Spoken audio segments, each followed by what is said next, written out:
ਅਕਾਲ ਪੁਰਖ ਸ੍ਰੀ ਵਾਹਿਗੁਰੂ ਜੀ ਦੀ ਅਪਾਰ ਕਿਰਪਾ ਦਾ ਸਦਕਾ ਸਤ ਸੰਗਤ ਦਾ ਅਮੋਲਕ ਸਮਾਂ ਪ੍ਰਾਪਤ ਹੋਇਆ ਹੈ। ਧੰਨ ਧੰਨ ਧੰਨ ਸ੍ਰੀ ਗੁਰੂ ਗ੍ਰੰਥ ਸਾਹਿਬ ਮਹਾਰਾਜ ਜੀ ਦੀ ਛਤਰ ਛਾਇਆ ਹੇਠ ਸੰਧਿਆ ਦੇ ਦੀਵਾਨ ਸਜੇ ਹਨ। ਗੁਰੂ ਜੀ ਨੇ ਨਿਤਨੇਮ ਜੀ ਦੀ ਬਖਸ਼ਿਸ਼ ਕੀਤੀ ਹੈ। ਸਤਿਗੁਰਾਂ ਦੇ ਪਾਵਨ ਹੁਕਮਨਾਮੇ ਸਰਵਣ ਹੋਏ ਹਨ। ਗੁਰੂ ਦੀ ਬਖਸ਼ਿਸ਼ ਦੁਆਰਾ ਲੜੀਵਾਰ ਗੁਰਬਾਣੀ ਦੀ ਜੋ ਵਿਚਾਰ ਕਥਾ ਸਵਈਆਂ ਦੀ ਚੱਲ ਰਹੀ ਹੈ, ਸਾਰੀਆਂ ਸੰਗਤਾਂ ਅਦਬ ਸਤਿਕਾਰ ਸ਼ਰਧਾ ਭਾਵਨਾ ਦੇ ਨਾਲ ਬੈਠ ਕੇ ਗੁਰੂ ਕੇ ਬਚਨ ਗੁਰੂ ਕਾ ਉਪਦੇਸ਼ ਸਰਵਣ ਕਰੀਏ। ਸਤਿਗੁਰ ਮਿਹਰ ਕਰਨ, ਇਹ ਸਵਾਸ ਇਹ ਸਮਾਂ ਦਰ ਤੇ ਪ੍ਰਵਾਨ ਹੋ ਜਾਵੇ। ਕੱਲ ਆਪ ਜੀ ਨੇ ਗੁਰਬਾਣੀ ਸਵਈਆਂ ਦੇ ਵਿੱਚੋਂ ਕੱਲ ਸਹਾਰ ਜੀ ਭੱਟ ਸ੍ਰੀ ਗੁਰੂ ਅੰਗਦ ਦੇਵ ਮਹਾਰਾਜ ਜੀ ਦੀ ਉਪਮਾ ਕਰਦੇ ਹੋਏ, ਵਡਿਆਈਆਂ ਗੁਣ ਦੱਸਦੇ ਹੋਏ ਬਾਣੀ ਵਿੱਚੋਂ ਵਿਚਾਰ ਪ੍ਰਾਪਤ ਹੋਈ ਸੀ। ਸਰਬ ਕਲਾ ਸਮਰੱਥ ਸਤਿਗੁਰ ਜਿਨ੍ਹਾਂ ਦੀ ਦ੍ਰਿਸ਼ਟ ਵਿੱਚ ਅੰਮ੍ਰਿਤ ਵਸ ਰਿਹਾ ਹੈ, ਜਿਨ੍ਹਾਂ ਦੇ ਦਰਸ਼ਨਾਂ ਤੋਂ ਜਨਮ ਮਰਨ ਦੇ ਦੁੱਖ ਸਮਾਪਤ ਹੁੰਦੇ ਹਨ, ਜਿਨ੍ਹਾਂ ਦੀ ਸੰਗਤ ਵਿੱਚ ਜਾਣ ਤੋਂ ਜਿਤਨੇ ਵੀ ਗੁਰਸਿੱਖ ਮਾਈ ਭਾਈ ਹਨ ਕਾਲਖ ਖਨ ਉਤਾਰ, ਉਹਨਾਂ ਦੇ ਜਨਮਾਂ ਜਨਮਾਂ ਦੇ ਪਾਪ ਧੋਤੇ ਜਾਂਦੇ ਹਨ। 24 ਘੰਟੇ ਗੁਰੂ ਕਾ ਲੰਗਰ ਕੇ ਗੁਰੂ ਕੇ ਸ਼ਬਦ ਦਾ ਲੰਗਰ, ਲੰਗਰ ਚੱਲੇ ਗੁਰ ਸ਼ਬਦ ਹਰ ਟੋਟ ਨ ਆਵੇ ਖੱਟੀ ਹੈ। ਉਹ ਧੰਨ ਗੁਰੂ ਨਾਨਕ ਪਾਤਸ਼ਾਹ ਦੀ ਧੰਨ ਵਾਹਿਗੁਰੂ ਦੇ ਨਾਮ ਦੀ ਜਿਹੜੀ ਖੱਟੀ ਹੈ, ਇਹੋ ਧਨ ਅਖੁੱਟ ਨਾ ਨਿਖੁੱਟੈ ਨਾ ਜਾਏ। ਸਤਿਗੁਰ ਪਾਤਸ਼ਾਹ ਦੇ ਨਾਮ ਦਾ ਧਨ ਅਖੁੱਟ ਧਨ ਹੈ, ਇਹ ਟੋਟ ਨਾ ਆਵੇ ਵੱਧ ਹੋ ਜਾਏ। ਲੰਗਰ ਚੱਲ ਰਹੇ ਹਨ, ਨਾਲ ਗੁਰ ਸ਼ਬਦ ਦਾ ਲੰਗਰ ਗੁਰ ਉਪਦੇਸ਼ ਦਾ ਲੰਗਰ ਚੱਲ ਰਿਹਾ ਹੈ। ਸ੍ਰੀ ਖੰਡੂਰ ਸਾਹਿਬ ਦੇ ਵਿੱਚ ਇੰਨੀ ਸੇਵਾ ਇੰਨੀ ਸੰਭਾਲ ਇੰਨੀ ਸ਼ਕਤੀ ਦੇ ਮਾਲਕ ਹੁੰਦੇ ਹੋਏ ਫਿਰ ਵੀ ਨਿਮਰੀ ਭੂਤ, ਬਹੁਤ ਨਿਮਰਤਾ ਹੈ, ਸਾਦਾ ਜੀਵਨ ਹੈ। ਸਾਰਾ ਦਿਨ ਸੰਗਤਾਂ ਨੂੰ ਉਪਦੇਸ਼ ਸੇਵਾ ਕਰਨੀ, ਫਿਰ ਆਪ ਮੁੰਝ ਵੱਟ ਕੇ ਉਹਦਾ ਪ੍ਰਸ਼ਾਦਾ ਛਕਣਾ। ਐਸੇ ਸ੍ਰੀ ਗੁਰੂ ਅੰਗਦ ਦੇਵ ਮਹਾਰਾਜ ਜਿਨ੍ਹਾਂ ਦੇ ਪ੍ਰਥਾਏ ਇਹ ਸਵਈਏ ਚੱਲ ਰਹੇ ਹਨ। ਆਓ ਅਗਲੀ ਬਾਣੀ ਵਿੱਚ ਜੋ ਸਾਨੂੰ ਉਪਦੇਸ਼ ਪ੍ਰਾਪਤ ਹੋ ਰਿਹਾ ਹੈ, ਸਰਬਤ ਸੰਗਤਾਂ ਅਦਬ ਸਤਿਕਾਰ ਦੇ ਨਾਲ ਸਰਵਣ ਕਰੀਏ। ਆਖੋ ਸਤਨਾਮ ਸ੍ਰੀ ਵਾਹਿਗੁਰੂ। ਸਤਨਾਮ ਸ੍ਰੀ ਵਾਹਿਗੁਰੂ ਸਾਹਿਬ ਜੀ। ਤੈ ਤਉ ਦ੍ਰਿੜਿਓ ਨਾਮ ਅਪਾਰ, ਬਿਮਲ ਜਾਸ ਵਿਥਾਰ। ਇਹ ਸ੍ਰੀ ਗੁਰੂ ਅੰਗਦ ਦੇਵ ਮਹਾਰਾਜ ਆਪ ਜੀ ਨੇ ਸਤਿਗੁਰੂ ਨਾਨਕ ਦੇਵ ਮਹਾਰਾਜ ਜੀ ਦਾ ਬਖਸ਼ਿਆ ਹੋਇਆ ਵਾਹਿਗੁਰੂ ਦਾ ਨਾਮ ਸਤਨਾਮ ਹਿਰਦੇ ਵਿੱਚ ਦ੍ਰਿੜ ਕਰ ਲਿਆ ਹੈ। ਪੜ੍ਹਨਾ ਸੁਣਨਾ ਹੋਰ ਗੱਲ ਹੈ, ਹਿਰਦੇ ਵਿੱਚ ਵਸਣਾ ਦ੍ਰਿੜ ਕਰਕੇ ਮੰਨਣਾ ਬੜੀ ਉੱਚੀ ਅਵਸਥਾ ਹੈ, ਜਿਸ ਕਰਕੇ ਤੁਹਾਡੀ ਸੰਸਾਰ ਵਿੱਚ ਬੇਮਲ ਕਹੀਏ ਮੈਲ ਤੋਂ ਰਹਿਤ ਨਿਰਮਲ ਸ਼ੋਭਾ, ਬਿਥਾਰ ਕਹੀਏ ਬਿਸਥੀਰਨ ਹੋਣਾ ਪਸਰੀ ਹੋਈ ਵੱਧ ਗਈ ਹੈ। ਉਸ ਵਾਹਿਗੁਰੂ ਦੇ ਨਾਮ ਨੂੰ ਤੁਸੀਂ ਹਿਰਦੇ ਵਿੱਚ ਦ੍ਰਿੜ ਕੀਤਾ ਹੈ, ਜਿਸ ਕਰਕੇ ਤੁਹਾਡੀ ਚਾਰ ਸਫੇਰੇ ਸ਼ੋਭਾ ਹੈ। ਸਾਧਿਕ ਸਿੱਧ ਸੋਜਨ ਜੀਆ ਕੋ ਆਧਾਰ। ਤੇ ਉਸ ਨਾਮ ਦੇ ਦ੍ਰਿੜ ਹੋਣ ਕਰਕੇ ਕੱਲ ਤੁਸੀਂ ਵਿਸਤਾਰ ਨਾਲ ਇਸ ਤੁਕ ਦੀ ਵਿਚਾਰ ਸਰਵਣ ਕੀਤੀ ਸੀ। ਸਾਧਕ ਜੋ ਸਾਧਨਾ ਕਰਨ ਵਾਲੇ ਹਨ, ਸਿੱਧ ਜਿਨ੍ਹਾਂ ਨੇ ਸਾਧਨਾ ਪੂਰਨ ਕਰ ਲਈ ਹੈ, ਸੁਜਨ ਸ੍ਰੇਸ਼ਟ ਬੁੱਧੀ ਵਾਲੇ ਦੇਵਤਾ ਲੋਕ ਤੇ ਨਰ ਕਹੀਏ ਮਨੁੱਖ। ਹੇ ਗੁਰੂ ਅੰਗਦ ਦੇਵ ਪਾਤਸ਼ਾਹ ਜੀ, ਇਹ ਸਾਰੇ ਹੀ ਹੁਣ ਆਪ ਜੀ ਦੇ ਦਰਸ਼ਨਾਂ ਨੂੰ, ਆਪ ਜੀ ਦੀ ਸ਼ੋਭਾ ਵਿੱਚ ਆਪ ਦਾ ਨਾਮ ਇਹਨਾਂ ਦਾ ਆਧਾਰ ਜੀਵਨ ਦਾ ਬਣ ਗਿਆ, ਆਸਰਾ ਬਣਿਆ ਹੋਇਆ ਹੈ। ਤੂੰ ਤਾਂ ਜਨਕ ਰਾਜਾ ਅਵਤਾਰ। ਹੁਣ ਕਲਸਹਾਰ ਜੀ ਬਚਨ ਕਰਦੇ ਨੇ, ਇਹ ਸ੍ਰੀ ਗੁਰੂ ਅੰਗਦ ਦੇਵ ਮਹਾਰਾਜ, ਤੁਸੀਂ ਤਾਂ ਜਨਕ ਰਾਜੇ ਦੇ ਅਵਤਾਰ ਹੋ। ਇਹ ਅਵਸਥਾ ਐਸੀ ਹੈ ਗੁਰਸਿੱਖ ਪਿਆਰਿਓ, ਪਹਿਲਾਂ ਜਨਕ ਨੂੰ ਸਮਝੀਏ, ਜਨਕ ਚੀਜ਼ ਕੀ ਹੈ। ਸਾਡੇ ਦੇਸ਼ ਵਿੱਚ ਇੱਕ ਮਿਥਿਲਾਪੁਰੀ ਹੈ, ਮਿਥਿਲਾਪੁਰੀ। ਜਨਕ ਰਾਜਾ ਮਿਥਿਲਾਪੁਰੀ ਦਾ ਰਾਜਾ ਹੋਇਆ। ਜਿਸ ਜਨਕ ਦਾ ਗੁਰੂ ਗ੍ਰੰਥ ਸਾਹਿਬ ਵਿੱਚ ਜ਼ਿਕਰ ਹੈ ਜਾਂ ਰਾਮਾਇਣ ਆਦਿਕ ਵਿੱਚ ਜ਼ਿਕਰ ਹੈ, ਜਿਸ ਦੀ ਪੁੱਤਰੀ ਮਾਤਾ ਸੀਤਾ ਜੀ ਹੋਏ, ਉਹ ਜਨਕ ਕੁਝ ਇਤਿਹਾਸਕਾਰਾਂ ਨੇ 25ਵਾਂ ਲਿਖਿਆ ਤੇ ਕੁਝ ਨੇ 52ਵਾਂ ਲਿਖਿਆ। ਇੰਨੇ ਜਨਕ ਉਸ ਰਾਜ ਵਿੱਚ ਪਹਿਲਾਂ ਹੋ ਚੁੱਕੇ ਸੀ। ਇਹ ਇਤਿਹਾਸ ਦਾ ਪ੍ਰਮਾਣ ਸਾਨੂੰ ਬਾਣੀ ਵਿੱਚੋਂ ਮਿਲਦਾ। ਬਾਣੀ ਨੇ ਵੀ ਮੰਨਿਆ ਕਿ ਇੱਕ ਜਨਕ ਨਹੀਂ ਹੋਇਆ, ਜਨਕ ਜਨਕ ਬੈਠੇ ਸਿੰਘਾਸਣ। ਇੱਕ ਜਨਕ ਨਹੀਂ ਹੋਇਆ, ਇੱਕ ਰਾਵਣ ਵੀ ਨਹੀਂ ਹੋਇਆ। ਗੁਰਸਿੱਖ ਪਿਆਰਿਓ, ਆਪਾਂ ਤਾਂ ਦੁਸਹਿਰਾ ਇੱਕ ਰਾਵਣ ਨੂੰ ਭੂਖੇ ਮਨਾਉਨੇ ਆ ਨਾ, ਪਰ ਗੁਰੂ ਗੋਬਿੰਦ ਸਿੰਘ ਜੀ ਕਹਿੰਦੇ ਰਾਵਣ ਸੇ ਮਹਾਰਾਵਣ ਸੇ ਘਟਕਾਨੋ ਸੇ ਪਟ ਬੀਚ ਵਿਚਾਰੇ। ਰਾਵਣ ਤੋਂ ਵੀ ਵੱਡੇ ਵੱਡੇ ਰਾਵਣ ਹੋ ਚੁੱਕੇ ਨੇ, ਜਿਨ੍ਹਾਂ ਦਾ ਕੋਈ ਅੰਤ ਹੀ ਨਹੀਂ। ਗੁਰਸਿੱਖ ਪਿਆਰੇ, ਇਸੇ ਤਰ੍ਹਾਂ ਜਨਕ ਰਾਜਾ ਮਿਥਿਲਪੁਰੀ ਦਾ ਰਾਜਾ ਹੁੰਦਾ ਸੀ, ਮਿਥਿਲਾਪੁਰੀ ਦਾ। ਤੇ ਉਸ ਗੱਦੀ ਤੇ ਬੈਠਣ ਵਾਲੇ ਨੂੰ ਜਿਹੜਾ ਵੀ ਰਾਜਾ ਬੈਠਦਾ ਸੀ, ਜਿਵੇਂ ਪਟਿਆਲਾ ਰਿਆਸਤ ਹੈ, ਜਿਹੜਾ ਉੱਥੇ ਰਾਜਾ ਹੁੰਦਾ ਸੀ ਉਹਨੂੰ ਪਟਿਆਲੇ ਵਾਲਾ ਹੀ ਕਹਿੰਦੇ ਸੀ। ਜਿਹੜਾ ਜੀਂਦ ਦਾ ਰਾਜਾ ਸੀ, ਕੋਈ ਵੀ ਰਾਜਾ ਬਦਲੀ ਜਾਵੇ ਪਰ ਨਾਂ ਉਹਦਾ ਜੀਂਦ ਦਾ ਰਾਜਾ ਹੀ ਰਹਿੰਦਾ ਸੀ। ਡੀਸੀ ਬਦਲੀ ਜਾਂਦੇ ਕਪੂਰਥਲੇ ਦੇ, ਜਲੰਧਰ ਦੇ, ਪਰ ਜਿਹੜਾ ਵੀ ਆਵੇਗਾ ਉੱਥੇ ਉਹਨੂੰ ਜਲੰਧਰ ਦਾ ਹੀ ਡੀਸੀ ਕਹਿਣਗੇ, ਕਪੂਰਥਲੇ ਦਾ ਹੀ ਡੀਸੀ ਕਹਿਣਗੇ। ਇਸੇ ਤਰ੍ਹਾਂ ਹੀ ਗੁਰਸਿੱਖ ਪਿਆਰਿਓ, ਇਹ ਜਿਹੜਾ ਜਨਕ ਸੀ, ਜਨਕ ਮਿਥਿਲਾਪੁਰੀ, ਜਿਹੜਾ ਉੱਥੇ ਰਾਜ ਤੇ ਬੈਠਦਾ ਸੀ, ਉਹਨੂੰ ਦੁਨੀਆ ਜਨਕ ਰਾਜਾ ਕਹਿੰਦੀ ਸੀ। ਐਸਾ ਅਵਸਥਾ ਆਈ ਇੱਕ ਵਾਰ ਕਿ ਇਥੋਂ ਦਾ ਰਾਜਾ ਬੇਔਲਾਦ ਚੜ੍ਹਾਈ ਕਰ ਗਿਆ। 22ਵਾਂ 25ਵਾਂ ਕੁਝ ਵੀ 50ਵਾਂ ਸੀ, ਉਹ ਇਤਿਹਾਸਕ ਪਕਸ਼ ਨੇ ਆਪਣੇ, ਉਹ ਰਾਜਾ ਚੜ੍ਹਾਈ ਕਰ ਗਿਆ, ਕੋਈ ਬੱਚਾ ਨਹੀਂ ਸੀ ਉਹਦੇ। ਤਾਂ ਗੁਰਸਿੱਖ ਪਿਆਰਿਓ, ਮੰਤਰੀਆਂ ਨੇ ਬ੍ਰਾਹਮਣ ਬੁਲਾਏ, ਰਿਸ਼ੀ ਬੁਲਾਏ, ਦੇਵ ਲੋਕ ਬੁਲਾਏ ਕਿ ਏਡਾ ਵੱਡਾ ਧਰਮ ਦਾ ਰਾਜ ਖਤਮ ਹੋ ਰਿਹਾ ਹੈ, ਕੋਈ ਆਪ ਸਾਧਨ ਦੱਸੋ। ਜਨਕ ਦੇ ਇਤਿਹਾਸ ਵਿੱਚ ਇਹ ਵਿਚਾਰ ਆਉਂਦੀ ਹੈ ਕਿ ਉਹਨਾਂ ਨੇ ਜੱਗ ਕੀਤੇ, ਹਵਨ ਕੀਤੇ, ਵਾਹਿਗੁਰੂ ਦੇ ਨਾਮ ਦੇ ਮੰਤਰ ਆਦਿਕ ਪੜ੍ਹੇ, ਤੇ ਉਹ ਜਿਹੜਾ ਰਾਜਾ ਚੜ੍ਹਾਈ ਕਰ ਗਿਆ ਸੀ ਨਾ, ਉਸਦੇ ਸਰੀਰ ਨੂੰ ਘਸਾਇਆ ਪੱਥਰਾਂ ਦੇ ਨਾਲ। ਉਹਦੇ ਘਸਣ ਤੋਂ ਜਿਹੜਾ ਮਾਦਾ ਪੈਦਾ ਹੋਇਆ, ਉਹਦੇ ਵਿੱਚੋਂ ਇੱਕ ਪੁੱਤਰ ਪੈਦਾ ਹੋਇਆ ਜਿਹਦਾ ਨਾਂ ਅੱਗੇ ਨੂੰ ਜਨਕ। ਜਨਕ ਦਾ ਅਰਥ ਕੀ ਹੈ? ਜਨਕ, ਪਿਤਾ ਤੋਂ ਬਿਨਾਂ। ਨੋਟ ਕਰਿਓ, ਜਨਕ ਦਾ ਜਿਹੜਾ ਵਿਆਕਰਣ ਵਿੱਚ ਅਰਥ ਹੈ ਨਾ, ਜੋ ਪਿਤਾ ਤੋਂ ਬਿਨਾਂ ਪੈਦਾ ਹੋਇਆ ਹੋਵੇ, ਉਹਨੂੰ ਕਹੀਏ ਜਨਕ ਭਾਸ਼ਾ ਦੇ ਵਿੱਚ, ਕਿਉਂਕਿ ਮਾਤਾ ਪਿਤਾ ਦੇ ਸੰਜੋਗ ਤੋਂ ਪੈਦਾ ਨਹੀਂ ਹੋਇਆ ਉਹ। ਇਸ ਕਰਕੇ ਉਸ ਬੱਚੇ ਦਾ ਨਾਂ ਰੱਖਿਆ ਜਨਕ।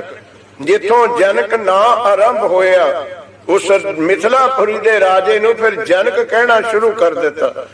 ਹੁਣ ਉਹ ਜਨਕ ਜਿਹੜਾ ਸੀ ਗੁਰਸਿੱਖ ਪਿਆਰਿਓ, ਉਹ ਤ੍ਰੇਤੇ ਵਿੱਚ ਹੋਇਆ। ਇਤਿਹਾਸ ਤੁਸੀਂ ਆਮ ਵੇਖਦੇ ਹੋ, ਰਾਮ ਲੀਲਾ ਵਿੱਚ ਭਗਵਾਨ ਰਾਮ ਜੀ ਦੇ ਸਮਕਾਲੀ ਹੋਏ ਨੇ ਉਹ। ਤੇ ਸਮਕਾਲੀ ਹੋਣ ਦੇ ਬਾਵਜੂਦ ਗੁਰਮਤ ਵਿੱਚ, ਗੁਰੂ ਘਰ ਵਿੱਚ ਜਨਕ ਨੂੰ ਬਹੁਤ ਵੱਡੀ ਪਦਵੀ ਮਿਲੀ ਹੈ। ਗੁਰਬਾਣੀ ਵਿੱਚ ਪ੍ਰਮਾਣ ਆਏ ਤੇ ਭਾਈ ਸਾਹਿਬ ਭਾਈ ਗੁਰਦਾਸ ਜੀ ਨੇ ਤਾਂ ਭਗਤ ਰਤਨਾਵਲੀ ਜਦੋਂ ਲਿਖੀ ਭਗਤਾਂ ਦੀ ਵਾਰ, ਤਾਂ ਸਾਰਿਆਂ ਭਗਤਾਂ ਤੋਂ ਵੱਡਾ ਦਰਜਾ ਰਾਜੇ ਜਨਕ ਨੂੰ ਦਿੱਤਾ ਹੈ। ਤੇ ਲਿਖ ਦਿੱਤਾ ਪੱਕੀ ਬਾਣੀ ਵਿੱਚ, ਭਗਤ ਵੱਡਾ ਰਾਜਾ ਜਨਕ ਹੈ, ਗੁਰਮੁਖ ਮਾਇਆ ਵਿੱਚ ਉਦਾਸੀ। ਕਬੀਰ ਨੂੰ ਵੱਡਾ ਨਹੀਂ ਲਿਖਿਆ, ਸਾਰੇ ਭਗਤਾਂ ਦੀਆਂ ਪੌੜੀਆਂ ਹਨ, ਪੜ੍ਹ ਲਓ ਭਾਈ ਸਾਹਿਬ ਜੀ ਦੀਆਂ ਵਾਰਾਂ।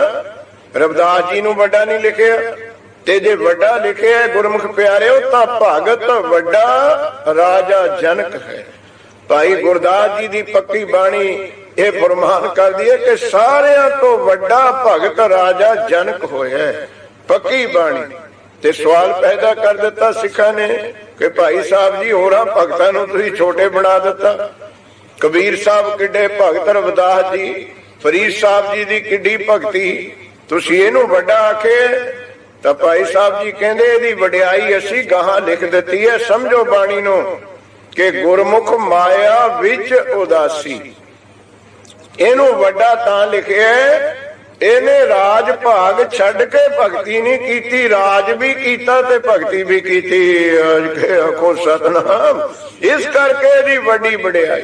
ਰਾਜਾ ਹੁੰਦਿਆਂ ਹੋਇਆਂ ਸਾਰੇ ਲਓ ਲਸ਼ਕਰ, ਰਾਣੀਆਂ, ਮਹਿਲ ਬਣੇ ਹੋਏ, ਰਾਜ ਵਿੱਚ ਰਹਿ ਕੇ ਗੁਰਮੁਖ ਮਾਇਆ ਵਿੱਚ ਉਦਾਸੀ।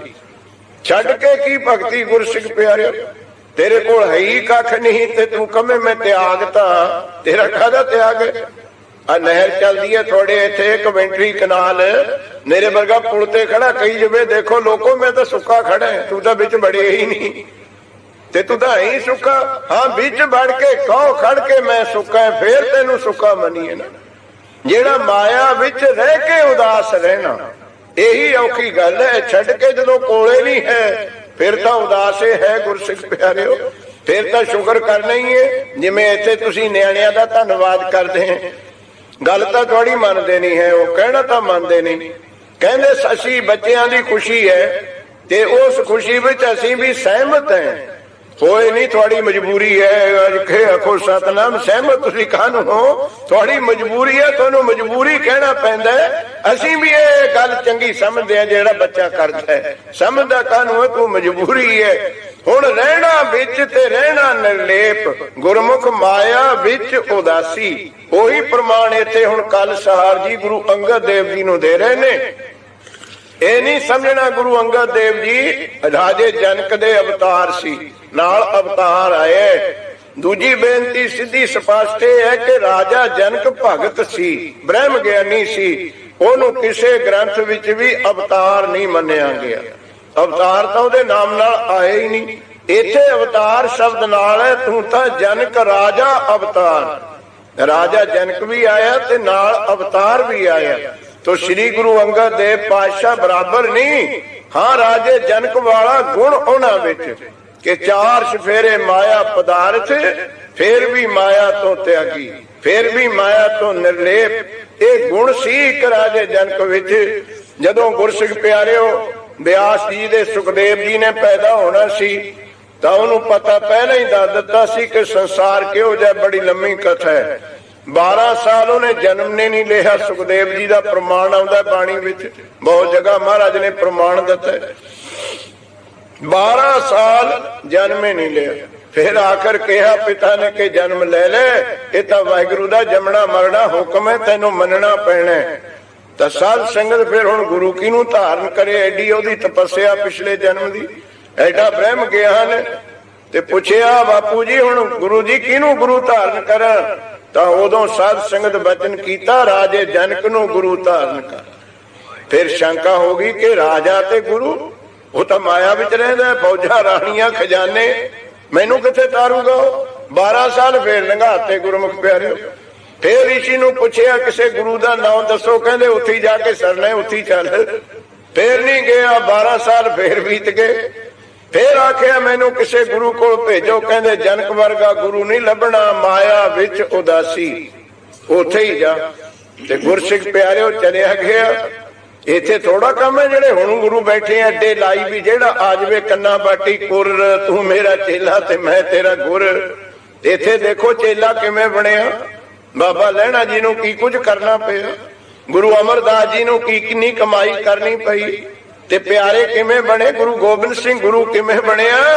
5 ਸਿੱਖਾਂ ਨੂੰ ਸਿਰ ਦੇਣੇ ਪਏ ਤਾਂ ਗੁਰੂ ਧਾਰਨ ਕਰਨਾ ਪਿਆ। 12 ਸਾਲ ਕਬੀਰ ਨੂੰ ਮਿੰਨਤਾਂ ਕਰਨੀਆਂ ਪਈਆਂ ਤਾਂ ਗੁਰੂ ਮਿਲਿਆ ਸੀ ਰਾਮਾਨੰਦ। 12 ਸਾਲ ਮਿੰਨਤਾਂ ਕਰੀ ਗਿਆ। 12 ਸਾਲ ਸਿਆਲਕੋਟ ਦਾ ਸਲਵਾਨ ਰਾਜੇ ਦਾ ਪੁੱਤ ਪੂਰਨ, ਸਿਆਲਕੋਟ ਸਲਵਾਨ ਰਾਜੇ ਪੂਰਨ ਦੇ ਬਾਪ ਦੇ ਨਾਂ ਤੇ ਵਸਿਆ ਹੋਇਆ ਸਲਵਾਨ ਦੇ ਤੇ। ਉਹ 12 ਸਾਲ ਗੋਰਖ ਦੀਆਂ ਮਿੰਨਤਾਂ ਕਰਦਾ ਰਿਹਾ ਤਾਂ ਕਿਤੇ ਗੁਰੂ ਮਿਲਿਆ ਸੀ ਗੁਰਸਿੱਖ ਪਿਆਰਿਆ। 12 ਸਾਲ ਗਾਗਰ ਢੋਈ ਗੁਰੂ ਅਮਰਦਾਸ ਮਹਾਰਾਜ ਨੇ ਤਾਂ ਗੁਰੂ ਅੰਗਦ ਦੇਵ ਜੀ ਗੁਰੂ ਲੱਭੇ। ਇੱਥੇ ਤਾਂ 12 ਮਿੰਟ ਵਿੱਚ 17 ਲੱਭਦੇ ਐ। ਆਖੋ ਸਤਨਾਮ। ਇੱਥੇ ਟੋਲਣ ਦੀ ਤਾਂ ਲੋੜੇ ਨਹੀਂ, ਇੱਥੇ ਗੁਰੂ ਟੋਲਦੇ ਕੋਈ ਚੇਲਾ ਮਿਲੇ।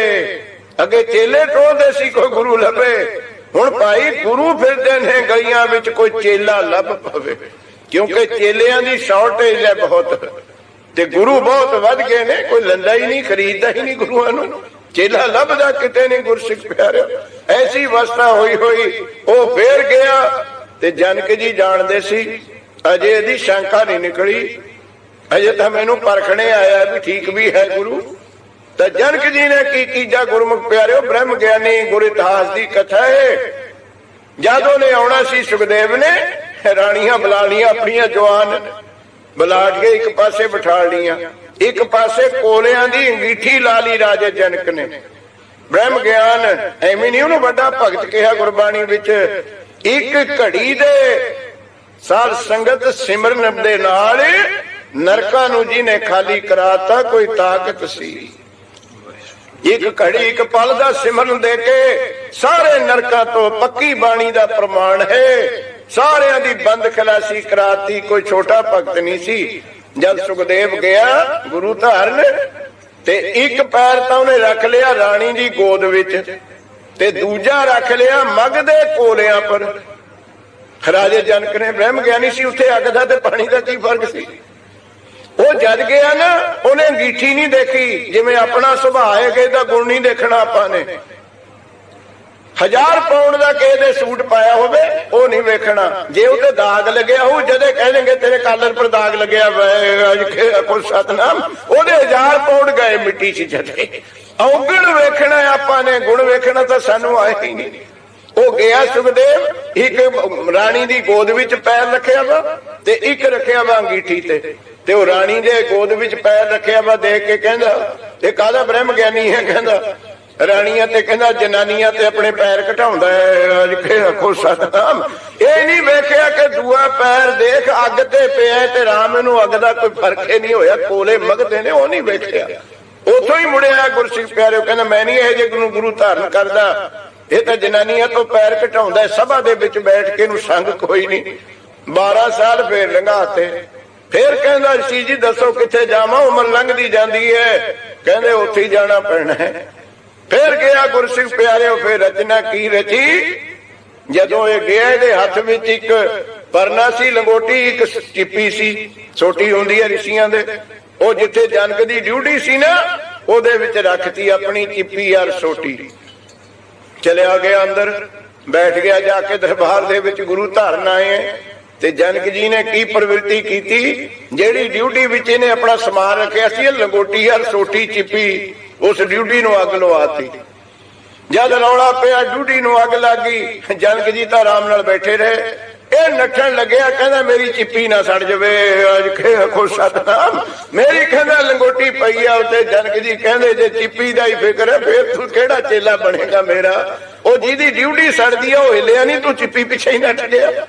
ਜਿਹਦਾ ਮੇਰਾ ਘਰ ਛੱਡਦਾ ਉਹ ਫੇਰ ਚਰਨ ਫੜੇ ਸੀ ਗੁਰਸਿੱਖ ਪਿਆਰਿਓ। ਫੇਰ ਜਨਕ ਬੈਠੇ ਸਿੰਘਾਸਣ ਨੋ ਮੁਨੀ ਧੂਰ ਮੁਖ ਲਾਵੇ ਗੋ ਸੁਖ ਜਾਨਕ ਪਗੀ ਪਗ ਲਾਵੇ ਗੋ ਸੁਖ। ਫੇਰ ਗੁਰੂ ਧਾਰਨ ਕੀਤਾ ਭਗਤ ਵੱਡਾ ਰਾਜਾ ਜਨਕ ਹੈ, ਗੁਰਮੁਖ ਮਾਇਆ ਵਿੱਚ ਉਦਾਸੀ। ਜਿਹੜੇ ਮਾਇਆ ਵਿੱਚ ਰਹਿ ਕੇ ਗੁਰਸਿੱਖ ਪਿਆਰਿਓ ਰਾਜ ਕਰਦੇ ਨੇ, ਗ੍ਰਿਸ਼ਟ ਵਿੱਚ ਰਹਿੰਦੇ ਆ, ਫੌਜਾਂ ਰੱਖਦੇ ਨੇ ਗੁਰਸਿੱਖ ਪਿਆਰਿਓ, ਨਿਰਲੇਪ ਰਹਿਣਾ। ਇਹੀ ਸਾਨੂੰ ਹੁਣ ਗੁਰੂ ਅੰਗਦ ਦੇਵ ਜੀ ਦਾ ਪ੍ਰਮਾਣ ਦਿੰਦੇ ਨੇ। ਅਵਤਾਰ ਨਹੀਂ ਸੀ ਰਾਜਾ ਜਨਕ, ਉਹਦਾ ਇੱਕ ਗੁਣ ਲੈਣਾ ਆਪਾਂ ਨੇ। ਜਨਕ ਕਹੀਏ ਬਿਨਾ ਪਿਤਾ ਤੋਂ, ਤੇ ਬਿਨਾ ਪਿਤਾ ਤੋਂ ਕੌਣ ਹੈ ਭਾਈ? ਹੁਣ ਤੁਸੀਂ ਬਹੁਤ ਸਿਆਣੇ ਬੈਠੇ ਹੋ, ਆਪੇ ਸੋਚ ਲਓ ਕੀ ਅਰਥ ਲਵਾਂਗੇ ਇੱਥੇ ਜਨਕ ਦਾ। ਜਨਕ ਕਹੀਏ ਪਿਤਾ ਤੋਂ ਬਿਨਾ, ਪਿਤਾ ਤੋਂ ਬਿਨਾ ਤਾਂ ਵਾਹਿਗੁਰੂ ਹੈ। ਅੱਜ ਕਹੇ ਆਖੋ ਸਤਨਾਮ, ਇੱਕ ਪਰਮੇਸ਼ਰ ਹੀ ਹੈ। ਸੋ ਇੱਥੇ ਸੰਪਰਦਾ ਦਾ ਅਰਥ ਇਹ ਆਵੇਗਾ, ਜਨਕ ਦਾ ਅਰਥ ਵਾਹਿਗੁਰੂ, ਜਿਹਦਾ ਕੋਈ ਮਾਤ ਪਿਤਾ ਨਹੀਂ ਹੈ, ਕਿਸੇ ਤੋਂ ਪੈਦਾ ਨਹੀਂ ਹੋਇਆ ਜਿਹੜਾ, ਉਹ ਪਰਮੇਸ਼ਰ ਵਾਹਿਗੁਰੂ। ਉਹ ਪ੍ਰਮਾਣ ਦੇ ਰਹੇ ਨੇ, ਕਿਉਂਕਿ ਕੱਲ ਸਹਾਰ ਜੀ ਵੇਦਾਂ ਦੇ ਵਕਤੇ ਸੀ, ਮਹਾਨ ਦਿਜ ਪੰਡਤ ਸੀ, ਉਹ ਸ਼ਾਸਤਰ ਦੇ ਮਹਾਨ ਵਿਦਵਾਨ ਸਨ। ਤੂੰ ਤਾਂ ਜਨਕ ਰਾਜਾ। ਰਾਜ ਨਾਮ ਸੰਸਕ੍ਰਿਤ ਵਿੱਚ ਪ੍ਰਕਾਸ਼ ਦਾ, ਚਰਣੇ ਦਾ, ਰੋਸ਼ਨੀ ਦਾ। ਰਾਜਾ ਜੋ ਰੋਸ਼ਨੀ ਵਾਲਾ ਹੋਵੇ, ਜਿਹਦੇ ਵਿੱਚ ਪ੍ਰਕਾਸ਼ ਹੋਵੇ। हे ਗੁਰੂ ਅੰਗਦ ਦੇਵ ਪਾਤਸ਼ਾਹ ਜੀ, ਤੁਸੀਂ ਤਾਂ ਅਕਾਲ ਪੁਰਖ ਦਾ ਰੂਪ। ਨਾ ਤਿਸ ਭੈਣ ਨਾ ਭਰਾਓ ਕਮਾਇਆ, ਪੜੋ ਮਾਰੂ ਸੋਲੇ ਗੁਰਸਿੱਖ ਪਿਆਰਾ। ਨਾ ਉਹਦਾ ਕੋਈ ਮਾਤਾ ਹੈ, ਨਾ ਤਾਤਾ ਹੈ, ਨਾ ਮਾਤਾ ਹੈ, ਨਾ ਜਾਤਾ ਹੈ, ਨਾ ਪਾਤਾ ਹੈ। ਉਹ ਅਕਾਲ ਪੁਰਖ ਵਾਹਿਗੁਰੂ ਦਾ ਰੂਪ ਹੋ ਤੁਸੀਂ, ਫਿਰ ਅਵਤਾਰ ਨਾਲ, ਕਿਉਂਕਿ ਸ੍ਰੀ ਗੁਰੂ ਨਾਨਕ ਦੇਵ ਮਹਾਰਾਜ ਜੀ ਦੀ ਗੱਦੀ ਤੇ ਬਿਰਾਜਮਾਨ ਹੋ। ਤੂੰ ਤਾਂ ਜਨਕ ਰਾਜਾ ਅਵਤਾਰ, ਸ਼ਬਦ ਸੰਸਾਰ ਸਾਰ। ਤੇ ਤੁਸੀਂ ਸੰਸਾਰ ਨੂੰ ਕੀ ਬਖਸ਼ਿਸ਼ ਕੀਤੀ? ਸ਼ਬਦ ਸਾਰ, ਸਭ ਤੋਂ ਸ੍ਰੇਸ਼ਟ ਸ਼ਬਦ ਕਹਿ ਲੋ, ਨਾਮ ਕਹਿ ਲੋ, ਬਾਣੀ ਕਹਿ ਲੋ, ਗੁਰੂ ਮੰਤਰ ਕਹਿ ਲੋ, ਗੁਰੂ ਉਪਦੇਸ਼ ਕਹਿ ਲੋ, ਫਰਕ ਨਹੀਂ ਸਮਝਣਾ। ਸੱਚ ਕਹਿ ਲੋ, ਨਾਮ ਕਹਿ ਲੋ, ਸ਼ਬਦ ਕਹਿ ਲੋ, ਬਾਣੀ ਕਹਿ ਲੋ। ਆਨੰਦ ਸਾਹਿਬ ਦੀ ਪੌੜੀ ਪੜ੍ਹ ਲਿਆ ਕਰੋ। ਜੇ ਤੁਹਾਨੂੰ ਵਹਿਮ ਹੁਣ ਵੀ ਪਿਆ ਵੀ ਨਾਮ ਕੋਈ ਹੋਰ ਦਊਗਾ ਤੇ ਬਾਣੀ ਕੋਈ ਹੋਰ ਹੈ ਨਾ, ਸੱਚ ਕੋਈ ਹੋਰ ਹੈ, ਤਾਂ ਆਨੰਦ ਸਾਹਿਬ ਦੀ ਇੱਕੋ ਪੌੜੀ ਵਿੱਚ ਗੁਰੂ ਅਮਰਦਾਸ ਜੀ ਨੇ ਨਿਰਣਾ ਕੀਤਾ, ਐ ਸਰਵਣੋ ਮੇਰੇ ਹੋ, ਸਾਚੈ ਸੁਣਨੈ ਨੋ ਪਠਾਏ। ਸੱਚ ਕਹੇ ਨਾ, ਸੱਚੇ ਸੁਣਨੋ ਪਠਾਏ। ਅਗਲੀ ਤੁਕ ਪੜੋ, ਸੱਚ ਹੈ ਕਿ ਸਾਚੈ ਸੁਣਨੈ ਨੋ ਪਠਾਏ, ਸਰੀਰ ਲਾਏ ਸੁਣੋ ਸਤ ਬਾਣੀ। ਦੇਖੋ ਸੱਚ ਕੀ ਹੈ? ਬਾਣੀ। ਸੱਚ ਕਹਿ ਲੋ, ਬਾਣੀ ਕਹਿ ਲੋ। ਤੇ ਸੱਚ ਤੇ ਬਾਣੀ ਨੂੰ ਇਹ ਅਖੀਰਲੀ ਤੁਕ ਵਿੱਚ ਹੋਰ ਡਿਗਰੀ ਦੇ ਦਿੱਤੀ, ਕਹੈ ਨਾਨਕ ਅੰਮ੍ਰਿਤ ਨਾਮ ਸੁਣੋ ਪਵਿੱਤਰ ਹੋਵੋ, ਸਾਚੈ ਸੁਣਨੈ ਨੋ ਪਠਾਏ। ਕੋਈ ਸ਼ੰਕਾ ਤਾਂ ਨਹੀਂ ਰਹੀ ਵੀ ਨਾਮ ਹੋਰ ਹੈ, ਬਾਣੀ ਹੋਰ ਹੈ ਤੇ ਸੱਚ ਹੋਰ ਹੈ। ਇੱਥੇ ਤਾਂ ਸ਼ੰਕਾਬਾਦੀ ਤੁਰੇ ਫਿਰਦੇ ਨੇ ਕਿ ਨਾਮ ਲੈਣ ਜਾਂਦੇ ਆ, ਆਹ ਬਾਪੂ ਪਤਾ ਨਹੀਂ ਨਾਮ ਹੈ ਹੀ ਨਹੀਂ, ਅੱਜ ਕੇ ਆਖੋ ਸਤਨਾਮ, ਇਹਦਾ ਇੱਕ ਇੱਕ ਅੱਖਰ ਨਾਮ ਹੈ। ਤੁਸੀਂ ਐਵੇਂ ਭਟਕਦੇ ਫਿਰਦੇ ਵਾਲੇ ਦਾਲੇ। ਬਾਣੀ ਜੋ ਕੁਝ ਵੀ ਹੈ ਇਹ ਸਭ ਨਾਮ ਹੈ, ਇੱਕ ਇੱਕ ਅੱਖਰ ਨਾਮ ਹੈ। ਇਹ ਗੁਰੂ ਅੰਗਦ ਦੇਵ ਜੀ, ਤੁਸੀਂ ਜੋ ਸਾਰ ਸਭ ਤੋਂ ਸ੍ਰੇਸ਼ਟ ਵਾਹਿਗੁਰੂ ਦਾ ਸ਼ਬਦ ਹੈ ਉਹ ਧਾਰਨ ਕੀਤਾ ਹੈ। ਰਹਿ ਜਗਤਰ ਜਲ ਪਦਮ ਵਿਚਾਰ। ਵੇਖੋ ਉਹੀ ਰਾਜੇ ਜਨਕ ਵਾਲਾ ਹੀ ਪ੍ਰਵਾਨ। ਤੁਸੀਂ ਇਸ ਤਰ੍ਹਾਂ ਰਹਿ ਰਹੇ ਹੋ ਜਿਵੇਂ ਜਲ ਪਦਮ, ਜਿਵੇਂ ਜਲ ਦੇ ਵਿੱਚ ਕਮਲ ਰਹਿੰਦਾ ਹੈ। ਗੁਰਮੁਖ ਮਾਇਆ ਵਿੱਚ ਉਦਾਸੀ, ਜਲ ਦੇ ਵਿੱਚ ਰਹਿ ਕੇ ਸੁੱਕਾ ਰਹਿਣਾ। ਤੇ ਸਤਿਗੁਰ ਪਾਤਸ਼ਾਹ ਨੇ ਕਮਲ ਦਾ ਇੱਕ ਜਗ੍ਹਾ ਪ੍ਰਮਾਣ ਨਹੀਂ ਦਿੱਤਾ, ਬਹੁਤ ਜਗ੍ਹਾ ਪ੍ਰਮਾਣ ਦਿੱਤਾ। ਇਹ ਵਡਿਆਈ ਹੈ ਨਾ, ਉਹਦੇ ਵਿੱਚ ਫੁੱਲ ਤਾਂ ਹੋਰ ਵੀ ਬਹੁਤ ਨੇ। ਸਾਰਿਆਂ ਤੋਂ ਫੁੱਲ ਤਾਂ ਗੁਲਾਬ ਦਾ ਚੰਗਾ ਕਿਹਾ, ਚਮੇਲੀ ਦਾ, ਪਰ ਨਹੀਂ ਲਿਆ ਉਹਨਾਂ ਨੂੰ। ਉਹਨਾਂ ਦੇ ਵਿੱਚ ਗੁਣ ਨਹੀਂ ਕਮਲ ਵਾਲਾ। ਕਮਲ ਵਾਲਾ ਗੁਣ ਕੀ ਹੈ? ਪੰਕਜ ਫਾਥੇ ਪੰਕ ਮਹਾਮਦ ਗੁੰਫਿਆ। ਜਿਹੜਾ ਪੰਕਜ ਕਮਲ ਹੈ ਉਹ ਕਿੱਥੋਂ ਪੈਦਾ ਹੁੰਦਾ? ਪੰਕ ਨਾਮ ਹੈ ਚਿੱਕੜ ਦਾ, ਗੰਦ ਵਿੱਚੋਂ ਪੈਦਾ ਹੁੰਦਾ। ਉਹਦੀ ਜੜ ਤਾਂ ਟੋਭੇ ਦੇ ਹੇਠ ਹੁੰਦੀ ਹੈ ਜਿੱਥੇ ਸਾਰਾ ਗੰਦ ਟਿਕੇ ਹੁੰਦਾ। ਉਹ ਸਾਰੀ ਗੰਦ ਵਿੱਚੋਂ ਪੈਦਾ ਹੋਇਆ। ਉਹਦੀ ਜੜ ਹੈ ਜਿਹੜੀ ਕਮਲ ਫੁੱਲ ਦੀ, ਉਹ ਗੰਦ ਵਿੱਚ ਹੈ। ਉਹਦੀ ਜਿਹੜੀ ਬੋਡੀ ਹੈ ਸਾਰੀ ਉਹ ਪਾਣੀ ਵਿੱਚ ਡੁੱਬੀ ਹੋਈ ਹੈ, ਪਾਣੀ ਵਿੱਚ ਖੜਾ ਹੁੰਦਾ। ਤੇ ਜਿਹੜਾ ਸਿਰ ਹੈ ਉਹ ਬਾਹਰ ਹੁੰਦਾ ਹੈ। ਤੇ ਸਿਰ ਵਿੱਚ ਇਤਨੀ ਵਡਿਆਈ ਪਾ ਦਿੱਤੀ ਵਾਹਿਗੁਰੂ ਨੇ, ਖੜਾ ਪਾਣੀ ਵਿੱਚ, ਰੁਜ਼ਗਾਰ ਪਾਣੀ ਵਿੱਚ, ਰਹਿਸ਼ ਪਾਣੀ ਵਿੱਚ ਡੁੱਬਿਆ ਹੋਇਆ ਹੈ, ਪਰ ਸਿਰ ਇਤਨਾ ਨਿਰਮਲ ਹੈ ਕਿ 10 ਦਿਨ ਮੀਂਹ ਪਈ ਜਾਵੇ ਕਦੇ ਪੱਤੀਆਂ ਨੂੰ ਗਿੱਲੀ ਨਹੀਂ ਹੋਣ ਦਿੰਦਾ। ਜੇ ਸਪਰੇ ਪੰਪ ਲੈ ਕੇ ਵੀ ਤੁਸੀਂ ਕਮਲ ਫੁੱਲ ਦੇ ਉੱਤੇ ਸਪਰੇ ਕਰੋ ਨਾ ਪਾਣੀ ਦੀ, ਤਾਂ ਵੀ ਪੱਤੀਆਂ ਸੁੱਕੀਆਂ ਹੀ ਰਹਿਣਗੀਆਂ। ਇਹੋ ਜਿਹਾ ਗੁਰਸਿੱਖ ਦਾ ਜੀਵਨ। ਭਰਿਆ ਸਮੁੰਦਰ ਮਾਇਆ ਦਾ ਸੰਸਾਰ ਰੂਪੀ ਜਿਹਦੇ ਵਿੱਚ ਸਿੱਖ ਨੇ ਰਹਿਣਾ, ਪਰ ਕਮਲ ਫੁੱਲ ਵਾਂਗ ਆਪਣੀ ਮਤ ਨੂੰ, ਆਪਣੀ ਬੁੱਧੀ ਨੂੰ, ਸਿਰ ਵਿੱਚ ਹੁੰਦੀ ਹੈ ਮਤ ਤੇ ਬੁੱਧੀ, ਬਸ ਉਹਨੂੰ ਨਿਰਮਲ ਰੱਖੇ, ਭਿੱਜਣ ਨਾ ਦਵੇ ਇਹਦੇ ਵਿੱਚ। ਫਿਰ ਦੂਆ ਪ੍ਰਮਾਣ ਇੱਕ ਪੰਛੀ ਲੈ ਗਿਆ ਵਡਿਆਈ। ਉਹ ਕਿਹੜਾ ਪੰਛੀ? ਜਿਉ ਮੁਰਗਾਈ ਪੰਖ ਨਾ ਭੀਜੇ। ਮੁਰਗਾਈਆਂ ਆਮ ਟੋਭਿਆਂ ਵਿੱਚ, ਸਰੋਵਰਾਂ ਵਿੱਚ, ਝੀਲਾਂ ਵਿੱਚ ਰਹਿੰਦੀਆਂ ਨੇ ਤੇ ਵਿੱਚ ਚੁੱਭੀ ਮਾਰਦੀਆਂ ਨੇ, ਰੋਟੀ ਉੱਥੋਂ ਹੀ ਖਾਂਦੀਆਂ ਨੇ, ਬੱਚੇ ਉੱਥੇ ਹੀ ਪਾਲਦੀਆਂ ਨੇ। ਪਰ ਮੁਰਗਾਈ ਨੂੰ ਕਦੇ ਫੜ ਕੇ ਵੇਖ ਲੋ, ਖੰਭ ਸੁੱਕੇ ਦਾ ਸੁੱਕਾ। ਇਹੋ ਜਿਹਾ ਗੁਰਸਿੱਖ ਦਾ ਜੀਵਨ ਹੈ। ਗੁਰੂ ਅੰਗਦ ਦੇਵ ਮਹਾਰਾਜ, ਤੁਸੀਂ ਰਹੇ ਜਗਤਰ ਜਲ ਪਦਮ ਵਿਚਾਰ। ਜਲ ਕਹੀਏ ਪਾਣੀ, ਪਦਮ ਕਹੀਏ ਪੰਕਜ, ਕਮਲ ਫੁੱਲ। ਤੁਹਾਡਾ ਜੀਵਨ ਕੈਸਾ ਹੈ ਸੰਸਾਰ ਵਿੱਚ? ਜਿਸ ਤਰ੍ਹਾਂ ਪਾਣੀ ਵਿੱਚ ਰਹਿੰਦਾ ਹੋਇਆ ਕਮਲ ਸੁੱਕਾ ਹੈ, ਇਸ ਤਰ੍ਹਾਂ ਤੁਸੀਂ ਮਾਇਆ ਤੋਂ ਨਿਰਲੇਪ। ਇਤਿਹਾਸ ਵਿੱਚ ਜ਼ਿਕਰ ਆਉਂਦਾ ਪ੍ਰੇਮੀਓ ਕਿ ਗੁਰੂ ਅੰਗਦ ਦੇਵ ਪਾਤਸ਼ਾਹ ਜੀ ਤੋਂ 6 ਕੋ ਮਾਇਆ ਪਰੇ ਰਹੀ ਹੈ। 6 ਕੋ ਮਾਇਆ ਦਾ ਅਸਰ। ਤੇ ਸ੍ਰੀ ਗੁਰੂ ਨਾਨਕ ਦੇਵ ਜੀ ਤੋਂ 12 ਕੋ ਮਾਇਆ ਪਰੇ ਰਹੀ। 12 ਕੋ ਵੇਖ ਲੋ ਕਿੰਨੇ ਹੋਣੇ ਹੈ। 12 ਕੋ ਗੁਰੂ ਨਾਨਕ ਦੇਵ ਜੀ ਤੋਂ ਮਾਇਆ ਦਾ ਅਸਰ ਪਰੇ ਰਹਿੰਦਾ ਸੀ, ਜਿੱਧਰ ਨੂੰ ਜਾਂਦੇ ਸੀ। ਛੇ ਕੋ ਸ੍ਰੀ ਗੁਰੂ ਅੰਗਦ ਦੇਵ ਪਾਤਸ਼ਾਹ ਤੋਂ ਮਾਇਆ ਦੂਰ ਰਹੀ ਹੈ। ਤੇ ਧੰਨ ਗੁਰੂ ਅਮਰਦਾਸ ਮਹਾਰਾਜ ਜਦੋਂ ਗੋਇੰਦਵਾਲ ਸਾਹਿਬ ਸੰਸਾਰ ਨੂੰ ਤਾਰ ਰਹੇ ਸੀ, ਉਦੋਂ ਮਾਇਆ ਲక్ష్ਮੀ ਜੀ ਦੀ ਪੂਜਾ ਹੁੰਦੀ ਹੈ। ਵਿਸ਼ਨੂੰ ਭਗਵਾਨ ਜੀ ਦੇ ਘਰ ਵਾਲੀ ਸਾਖਸ਼ਾਤ ਰੂਪ ਧਾਰਨ ਕਰਕੇ ਸ੍ਰੀ ਗੁਰੂ ਅਮਰਦਾਸ ਜੀ ਦੇ ਚਰਨਾਂ ਵਿੱਚ ਹਾਜ਼ਰ ਹੋਈ ਸੀ ਗੋਇੰਦਵਾਲ ਸਾਹਿਬ। ਹਜ਼ਾਰਾਂ ਲੋਕ ਵੇਖ ਰਹੇ ਸੀ ਉੱਥੇ। ਗੁਰਸਿੱਖ ਪਿਆਰਿਓ, ਉਹ ਕਥਾ ਲੰਮੀ ਹੈ, ਫਿਰ ਅੱਗੇ ਪ੍ਰਮਾਣ ਆਵੇਗਾ। ਪਰ ਤੁਸੀਂ ਗੁਰੂ ਅੰਗਦ ਦੇਵ ਮਹਾਰਾਜ ਕੈਸੇ ਹੋ? ਜੈਸੇ ਜਲ ਵਿੱਚ ਰਹਿੰਦਾ ਹੋਇਆ ਕਮਲ ਫੁੱਲ ਸੁੱਕਾ ਹੈ।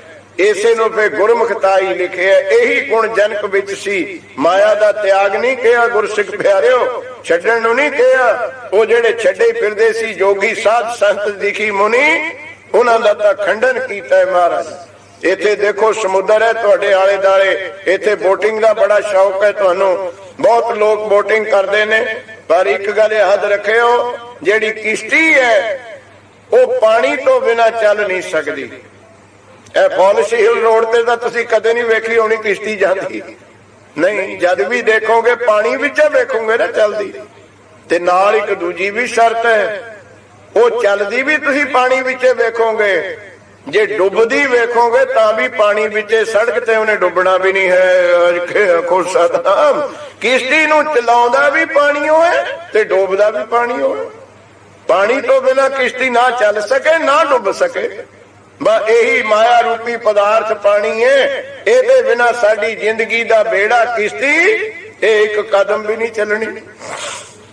ਕਹਿਣੇ ਨੂੰ ਕੋਈ ਕਹੀ ਜਾਵੇ ਤਿਆਗੀ ਅਸੀਂ ਮਾਇਆ ਨਹੀਂ ਲੈਂਦੇ, ਫਰਕ ਇੰਨਾ ਹੀ ਹੈ। ਹੈਸ ਗੇਟ ਨਾ ਉਹ ਪਿਛਲੇ ਪਾਸੇ ਨੂੰ ਆ ਕੇ ਦੇ ਜੋ ਕੋ ਸਤਨਾਮ, ਚੱਲਣਾ ਕੰਮ ਮਾਇਆ ਨਾਲੇ ਹੈ। ਫੇਰ ਕੇ ਅੱਗੇ ਰੱਖੀਏ, ਆਪੋ ਆ ਕੇ ਅੱਗੇ ਰੱਖੀਏ। ਮੈਂ ਕਹਿੰਦੇ ਉਹ ਨਾ ਦਿਖਾ ਕੇ ਦੇਈ, ਲਿਫਾਫੇ ਚ ਪਾ ਕੇ ਦੇ ਜੀ। ਫਰਕ ਕੀ ਪਿਆ ਗੁਰਸਿੱਖ ਪਿਆਰਿਓ? ਫਰਕ ਤਾਂ ਹੈ ਲਿਫਾਫੇ ਨੂੰ ਛੇੜੇ ਨਾ, ਉਹ ਤਾਂ ਰੱਖਣ ਦੇ ਬਾਅਦ ਜਦੇ ਗਿਣਨੇ ਆ ਵੀ ਕਿੰਨੇ ਆਏ ਆ। ਫਿਰ ਤੂੰ ਤਿਆਗੀ ਕਿੱਥੋਂ ਹੋਇਆ? ਸਤਿਗੁਰੂ ਗੁਰੂ ਗ੍ਰੰਥ ਸਾਹਿਬ ਜੀ ਨੇ ਬੜੇ ਸਾਰੇ ਬੰਧਨ ਤੋੜੇ, ਪਰ ਅਸੀਂ ਫੇਰ ਵੀ ਉਹੀ ਪਖੰਡਵਾਦ ਵਿੱਚ ਫਸੇ हैं। सतगुर बाणी च कह दिता कि माया एक ऐसी चीज है, कहो कबीर जिस उदर तिस माया। जिने पेट राही जन्म लिया वो माया तो नहीं बच सकेगा। माया तो बिना उदा सरना नहीं। नंबर 2, कहो कबीर जिस उदर जिन्हों पेट लगे किथे माया तो बिना सरू। ये रोटियां जेड़े खाने भी माया है, कपड़ा भी माया है, हवा भी माया है, पानी भी माया है। इन्हां भी छड़ दो, साडा शरीर भी माया है। ये चेतन माया साडा शरीर है गुरसिख प्यारे। पर गुरसिख नूं कहे तू अपने जीवन दा बेड़ा माया विच चलाउणा, इहदे बिना चलना नहीं। पर एक टेक्नीक है बेड़ी दी, वो हमेशा ही पानी नूं हेठ रखदी है, उपर नहीं आउण दिंदी। बस जदों ऊपर आ गया उन्हें कब्जा कर लेना, डूब देनी है। इसे तरह ही माया दासी बना के चरना दी, इनू अपने नीवा रखना है, ऊंचा नहीं, सिर पर नहीं चढ़ देना। बस सिर पर चढ़ी नहीं ते गया नहीं। फिर गुरसिख प्यारे, फिर मनमुख खादे गुरमुख उभरे, जिन सच नाम चित लाया।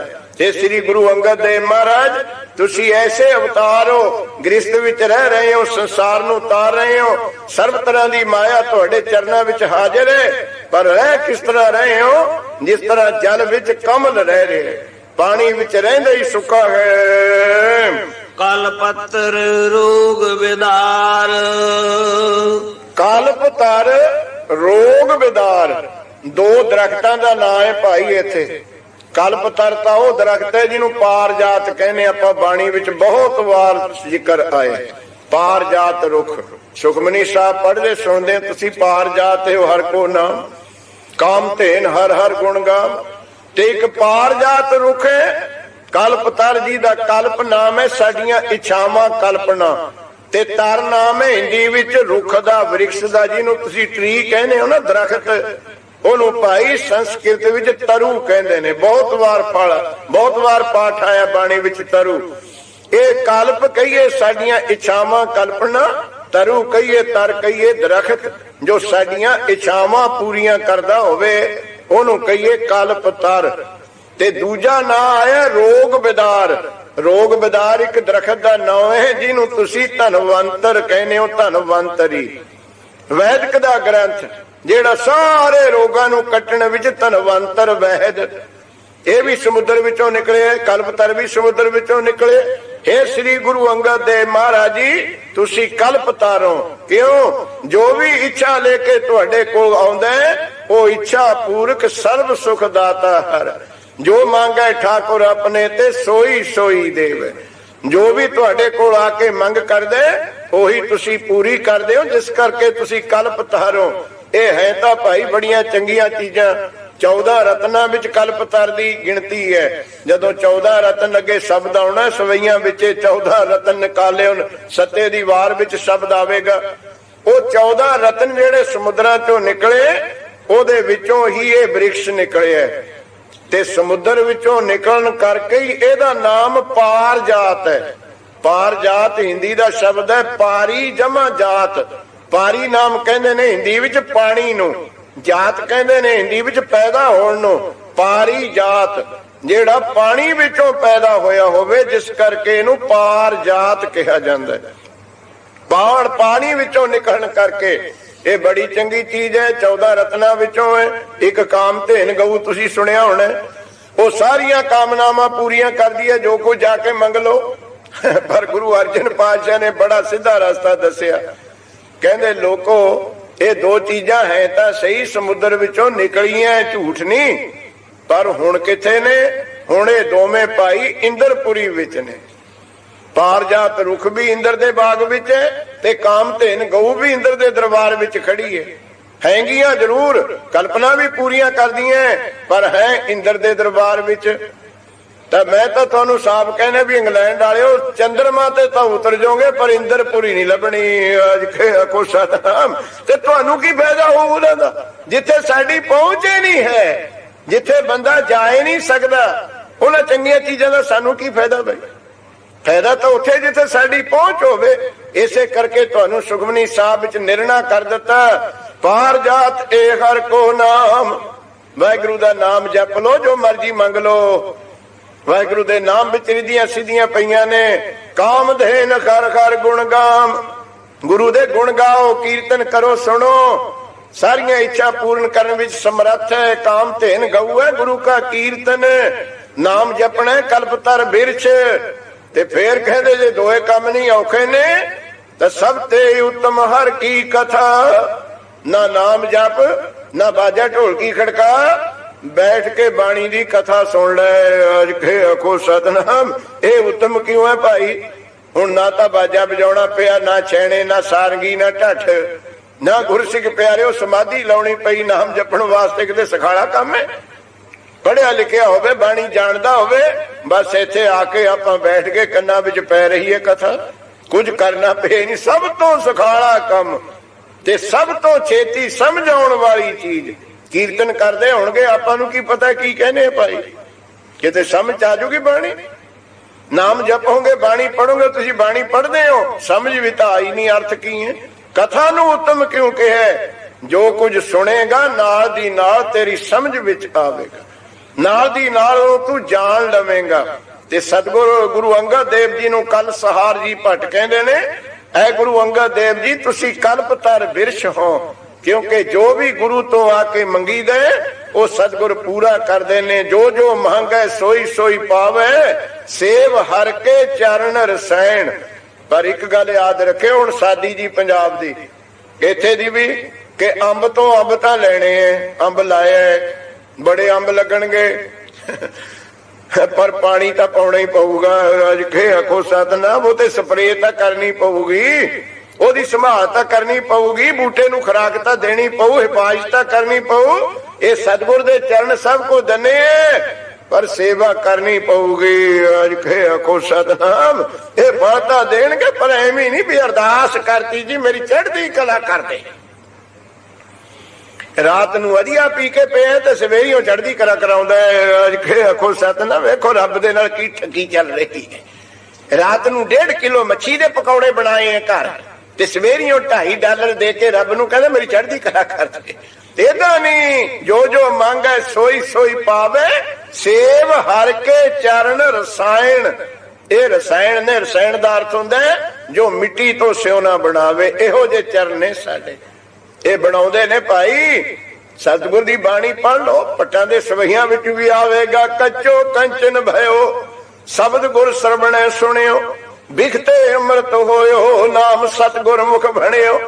ਲੋਹਿਓ ਹੋਇਓ ਲਾਲ ਨਦਰ ਸਤਿਗੁਰ ਜਦ ਧਾਰੇ, ਪਾਹਣ ਮਾਣਕ ਕਰੈ ਗਿਆਨ ਗੁਰ ਕਹਿਓ ਵਿਚਾਰ। ਕਾਠੋ ਸ੍ਰੀਖੰਡ ਸਿਰ ਸਤਿਗੁਰ ਕੀਓ, ਦੁਖ ਦਰਿਦਰ ਤਿਨ ਕੇ ਗਿਆ। ਸਤਿਗੁਰ ਚਰਨ ਜਿਨ ਪਰਸਿਆ, ਸੇ ਪਸ ਪ੍ਰੇਤ ਸੁਰ ਨਰ ਭਇਆ। ਇੰਨੀ ਸ਼ਕਤੀ ਹੈ, ਪਰ ਸੇਵੀਏ ਇਹਨੂੰ ਰਸਾਇਣ ਦੇ ਨਾਲ ਜੁੜੀਏ ਅਸੀਂ। ਸਤਿਗੁਰ ਗੁਰੂ ਅੰਗਦ ਦੇਵ ਪਾਤਸ਼ਾਹ ਨੂੰ ਕਲਸਾਰ ਜੀ ਕਹਿੰਦੇ, ਤੁਸੀਂ ਕਲਪਤਰ ਬਿਰਛ ਹੋ, ਜੋ ਵੀ ਤੁਹਾਤੋਂ ਕੋਈ ਆ ਕੇ ਮੰਗਦਾ ਉਹ ਤੁਸੀਂ ਪੂਰਾ ਕਰਦੇ ਹੋ। ਤੁਸੀਂ ਰੋਗ ਵਿਦਾਰ ਧਨੰਤਰ ਵੈਦ ਹੋ, ਧਨੰਤਰ ਬਿਰਛ ਹੋ। ਤੁਸੀਂ ਇਹ ਵੀ ਸਮੁੰਦਰ ਵਿੱਚੋਂ ਨਿਕਲਿਆ ਧਨੰਤਰ ਵੈਦ, ਜੋ ਸਾਰੇ ਰੋਗਾਂ ਨੂੰ ਕੱਟਦਾ, ਉਹ ਵੀ ਤੁਸੀਂ ਹੋ। ਜਿਹਦੇ ਉੱਤੇ ਦ੍ਰਿਸ਼ਟੀ ਪਾ ਦਿੰਦੇ ਸੀ ਗੁਰੂ ਅੰਗਦ ਦੇਵ ਜੀ, ਤੁਧ ਡਿਠੇ ਸੱਚੇ ਪਾਤਸ਼ਾਹ ਮਲ ਜਨਮ ਜਨਮ ਦੀ ਕੱਟੀਏ। ਆਪ ਹੀ ਕਲਪਤਰ ਬਿਰਛ ਹੋ, ਆਪ ਹੀ ਸਾਰੇ ਰੋਗਾਂ ਦੇ ਵਿਦਾਰਨ ਵਿੱਚ ਸਮਰੱਥ ਹੋ। ਸੰਸਾਰ ਤਾਪ ਨਿਵਾਰ। ਉਹ ਸੰਸਾਰ ਦੇ ਤਾਪ ਕਿਹੜੇ ਨੇ? ਤਿੰਨ, ਆਦ ਵਿਆਦ ਉਪਾਦ। ਕੁਝ ਭਾਈ ਪਿਛਲੇ ਕਰਮਾਂ ਦੇ ਲੱਗੇ ਹੋਏ ਨੇ, ਕੁਝ ਹੁਣ ਬਣਾ ਰਹੇ ਹੈ। ਜਿਹੜੇ ਹੁਣ ਬਣਾ ਰਹੇ ਨੇ ਉਹ ਕਹਾਂ ਨੂੰ ਲੱਗਣੇ ਹੈ। ਇਹ ਆਦ ਵਿਆਦ ਉਪਾਦ ਤਿੰਨੇ ਨੇ ਗੁਰਸਿੱਖ ਪਿਆਰਿਓ। ਇਹ ਜਿਹੜੇ ਤਿੰਨ ਤਾਪ ਨੇ ਜਿਨ੍ਹਾਂ ਦਾ ਬਾਣੀ ਵਿੱਚ ਜ਼ਿਕਰ ਹੈ, ਕੌਣ ਹੈ? ਨਿਵਾਰਨ ਹਾਰਾ। ਤੀਨੇ ਤਾਪ ਨਿਵਾਰਨ ਹਾਰਾ, ਦੁਖ ਹੰਤਾ ਸੁਖ ਰਾਸ। ਉਹ ਸ੍ਰੀ ਗੁਰੂ ਅੰਗਦ ਦੇਵ ਮਹਾਰਾਜ, ਤੁਸੀਂ ਉਹ ਸਰੂਪ ਹੋ ਜੋ ਦੁਨੀਆ ਦੇ ਤਿੰਨੇ ਤਾਪ ਸਾਰੇ ਦੁੱਖ ਸੰਕਟ ਨਿਵਰਤ ਕਰਦੇ ਹੋ। ਆਤਮਾ ਤਿਰ ਵਿਦ ਤੇਰਾ ਏਕ ਲਿਵਤਾਰ। ਆਤਮਾ ਤਿਰ ਵਿਦ। ਗਿਆਨੀ ਅਮਰੀਕ ਸਿੰਘ ਜੀ ਨੇ ਆਨੰਦ ਲਿਆ ਤਾਂ ਮੈਨੂੰ ਤਿਰਬਤ ਤੇ ਜਦੋਂ ਟਿਕ ਗਏ ਨਾ ਇਹ ਸੁਧ ਪਾਠ ਵਿਸਰਾਮ ਗੁਰਸਿੱਖ ਪਿਆਰੇ। ਨਹੀਂ ਤਾਂ ਕਥਾ ਕਰਨ ਵਾਲਾ ਕਮੈਂਟਰੀ ਹੁੰਦਾ ਤੇ ਪੜਨ ਵਾਲਾ ਸਾਧ ਸੰਗਤ ਕਿੱਥੇ ਫਿਰਦਾ ਹੁੰਦਾ? ਤੁਹਾਨੂੰ ਪਤਾ ਹੀ, ਮਾਰਕਿੰਗ ਅੱਜ ਖੇ ਆਖੋ ਸਤਨਾਮ ਤੇ ਕਥਾ ਕੀ ਹੋ ਜਾਣੀ ਹੈ। ਫਿਰ ਦੋ ਪਹੀਏ ਸਿੱਧੇ ਨਾ ਚੱਲਣ, ਅਲਾਈਨਮੈਂਟ ਤੁਹਾਡੀ ਖਰਾਬ ਹੋ ਜਾਵੇ, ਬਸ ਫਿਰ 100 ਕਿਲੋਮੀਟਰ ਤੇ ਸਾਰਾ ਤਬਾਹ ਹੋ ਜਾਂਦਾ, ਘਸਾ ਦਿੰਦੀ ਹੈ ਸੜਕ ਟਾਇਰ ਨੂੰ। ਗੁਰਸਿੱਖ ਪਿਆਰੇ ਤਾਰਾਂ ਨਿਕਲ ਆਉਂਦੀਆਂ ਨੇ। ਆਤਮਾ ਤਿਰਬਦ, ਇੱਥੇ ਰੁਕਣਾ ਪਾਠੀ ਨੇ। ਤੇਰਾ ਏਕ ਲਿਵ ਤਾਰ। ਤਾਂ ਗੁਰਮੁਖ ਪਿਆਰੇ ਨਹੀਂ ਤਾਂ ਸਿੱਧੇ ਵਿੱਚ ਪਟੇ ਲਾਲ ਬੱਤੀਆਂ ਚ ਨੂੰ ਲੰਘ ਜਾਂਦੇ ਆ। ਆਤਮਾ ਤਿਰਬਦ ਤੇਰਾ ਏਕ ਲਿਵ ਤਾਰ। ਆਤਮਾ ਤਿਰਬਦ।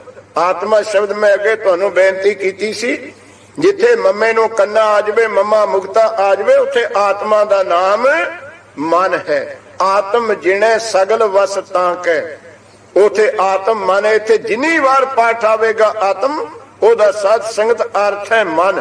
ਆਤਮਾ ਤ੍ਰਿਬਦ। ਸਾਡਾ ਜਿਹੜਾ ਮਨ ਹੈ ਨਾ, ਉਹ ਤਿੰਨ ਵਿਧੀਆਂ ਵਿੱਚ ਹੈ ਗੁਰਸਿੱਖ ਪਿਆਰਿਓ। ਤ੍ਰਿਬਦ ਮਨ ਹੈ ਸਾਡਾ। ਇਹ ਜਿਹੜਾ ਸਾਡਾ ਮਨ ਹੈ ਤਿੰਨ ਵਿਧੀਆਂ ਵਿੱਚ ਫਸਿਆ ਹੋਇਆ। ਕਿਹੜੀਆਂ? ਰਜੋ ਤਮੋ ਸਤੋ। ਇਹ ਤਿੰਨ ਵਿਧੀਆਂ ਨੇ, ਤਿੰਨ ਗੁਣਾਂ ਵਿੱਚ ਸਾਡਾ ਮਨ ਵਿਆਪ ਰਿਹਾ ਹੈ। ਕਦੇ ਕੁਝ ਬਣਾਉਣ ਦੀ ਇੱਛਾ ਹੁੰਦੀ ਹੈ, ਰਜੋ ਗੁਣ ਹੈ। ਬ੍ਰਹਮਾ ਜੀ ਦਾ ਕੁਝ ਬਣਾਉਣਾ, ਉਹਨੂੰ ਰਜੋ ਗੁਣ ਕਹਿੰਦੇ। ਜਾਂ ਤੁਹਾਡੇ ਵਿੱਚ ਕੁਝ ਇਕੱਠਾ ਕਰਨ ਦੀ ਇੱਛਾ ਪੈਦਾ ਹੁੰਦੀ ਹੈ ਨਾ, ਤੁਹਾਡੇ ਅੰਦਰ ਰਜੋ ਗੁਣ ਭਾਰੀ ਹੈ। ਤੇ ਜਦੋਂ ਤੁਹਾਡੇ ਅੰਦਰ ਕੁਝ ਖਤਮ ਕਰਨ ਦੀ ਇੱਛਾ ਹੁੰਦੀ ਹੈ, ਆ ਚੱਕ ਕੇ ਤੁਸੀਂ ਗਾਰਬੇਜ ਰੱਖ ਨਹੀਂ ਦਿੰਦੇ ਸੜਕਾਂ ਤੇ ਵੀ, ਚੱਕ ਲੈ ਜਾਓ ਵੀ, ਫੂਕ ਦੋ ਇਹਨੂੰ। ਉਹ ਤਮੋ ਗੁਣ ਹੈ, ਖਤਮ ਕਰਨਾ, ਇਕੱਠਾ ਕਰਨਾ, ਬਣਾਉਣਾ। ਉਹ ਰਜੋ ਗੁਣ ਹੈ, ਉਹ ਬ੍ਰਹਮਾ ਜੀ ਦਾ। ਤੇ ਤਮੋ ਗੁਣ ਹੈ ਸ਼ਿਵ ਜੀ ਦਾ, ਜੋ ਬਣਿਆ ਉਹਨੂੰ ਸਮਾਪਤ ਕਰਨਾ ਹੈ, ਬਸ ਹੋਰ ਕੁਝ ਕਰਨਾ ਹੀ ਨਹੀਂ। ਸ਼ਿਵ ਜੀ ਪੁੱਛਦਾ ਹੀ ਨਹੀਂ ਤੈਨੂੰ ਰੋਟੀ ਦੀ ਲੋੜ ਹੈ ਕਿ ਪਾਣੀ ਦੀ, ਬਸ ਲੈ ਜਾਂਦਾ ਹੈ। ਅਰਖੇ ਆਖੋ ਸਤਨਾਮ, ਤੂੰ ਚੱਲ ਮੇਰੇ ਨਾਲ, ਬਸ ਕੁਝ ਵੀ ਹੈਗਾ, ਜਿੱਥੇ ਵੀ ਬੈਠੇ ਚੱਲ, ਖਤਮ ਕਰ ਦੋ। ਉਹ ਹੁੰਦਾ ਤਮੋ ਗੁਣ। ਇੱਕ ਤੀਸਰਾ ਗੁਣ ਹੈ ਸਤੋ ਗੁਣ। ਉਹ ਹੈ ਵਿਸ਼ਨੂੰ ਭਗਵਾਨ ਕਾਲ ਪੁਰਖ ਦਾ। ਉਹਦੇ ਵਿੱਚ ਕੀ ਹੁੰਦਾ ਹੈ? ਜੋ ਕੁਝ ਮੇਰੇ ਕੋਲ ਹੈ ਉਹ ਕਿਸੇ ਨੂੰ ਦੇਣਾ ਹੀ ਹੈ, ਲੈਣਾ ਕੁਝ ਨਹੀਂ। ਇਹਦਾ ਨਾਮ ਹੈ ਸਤੋ ਗੁਣ।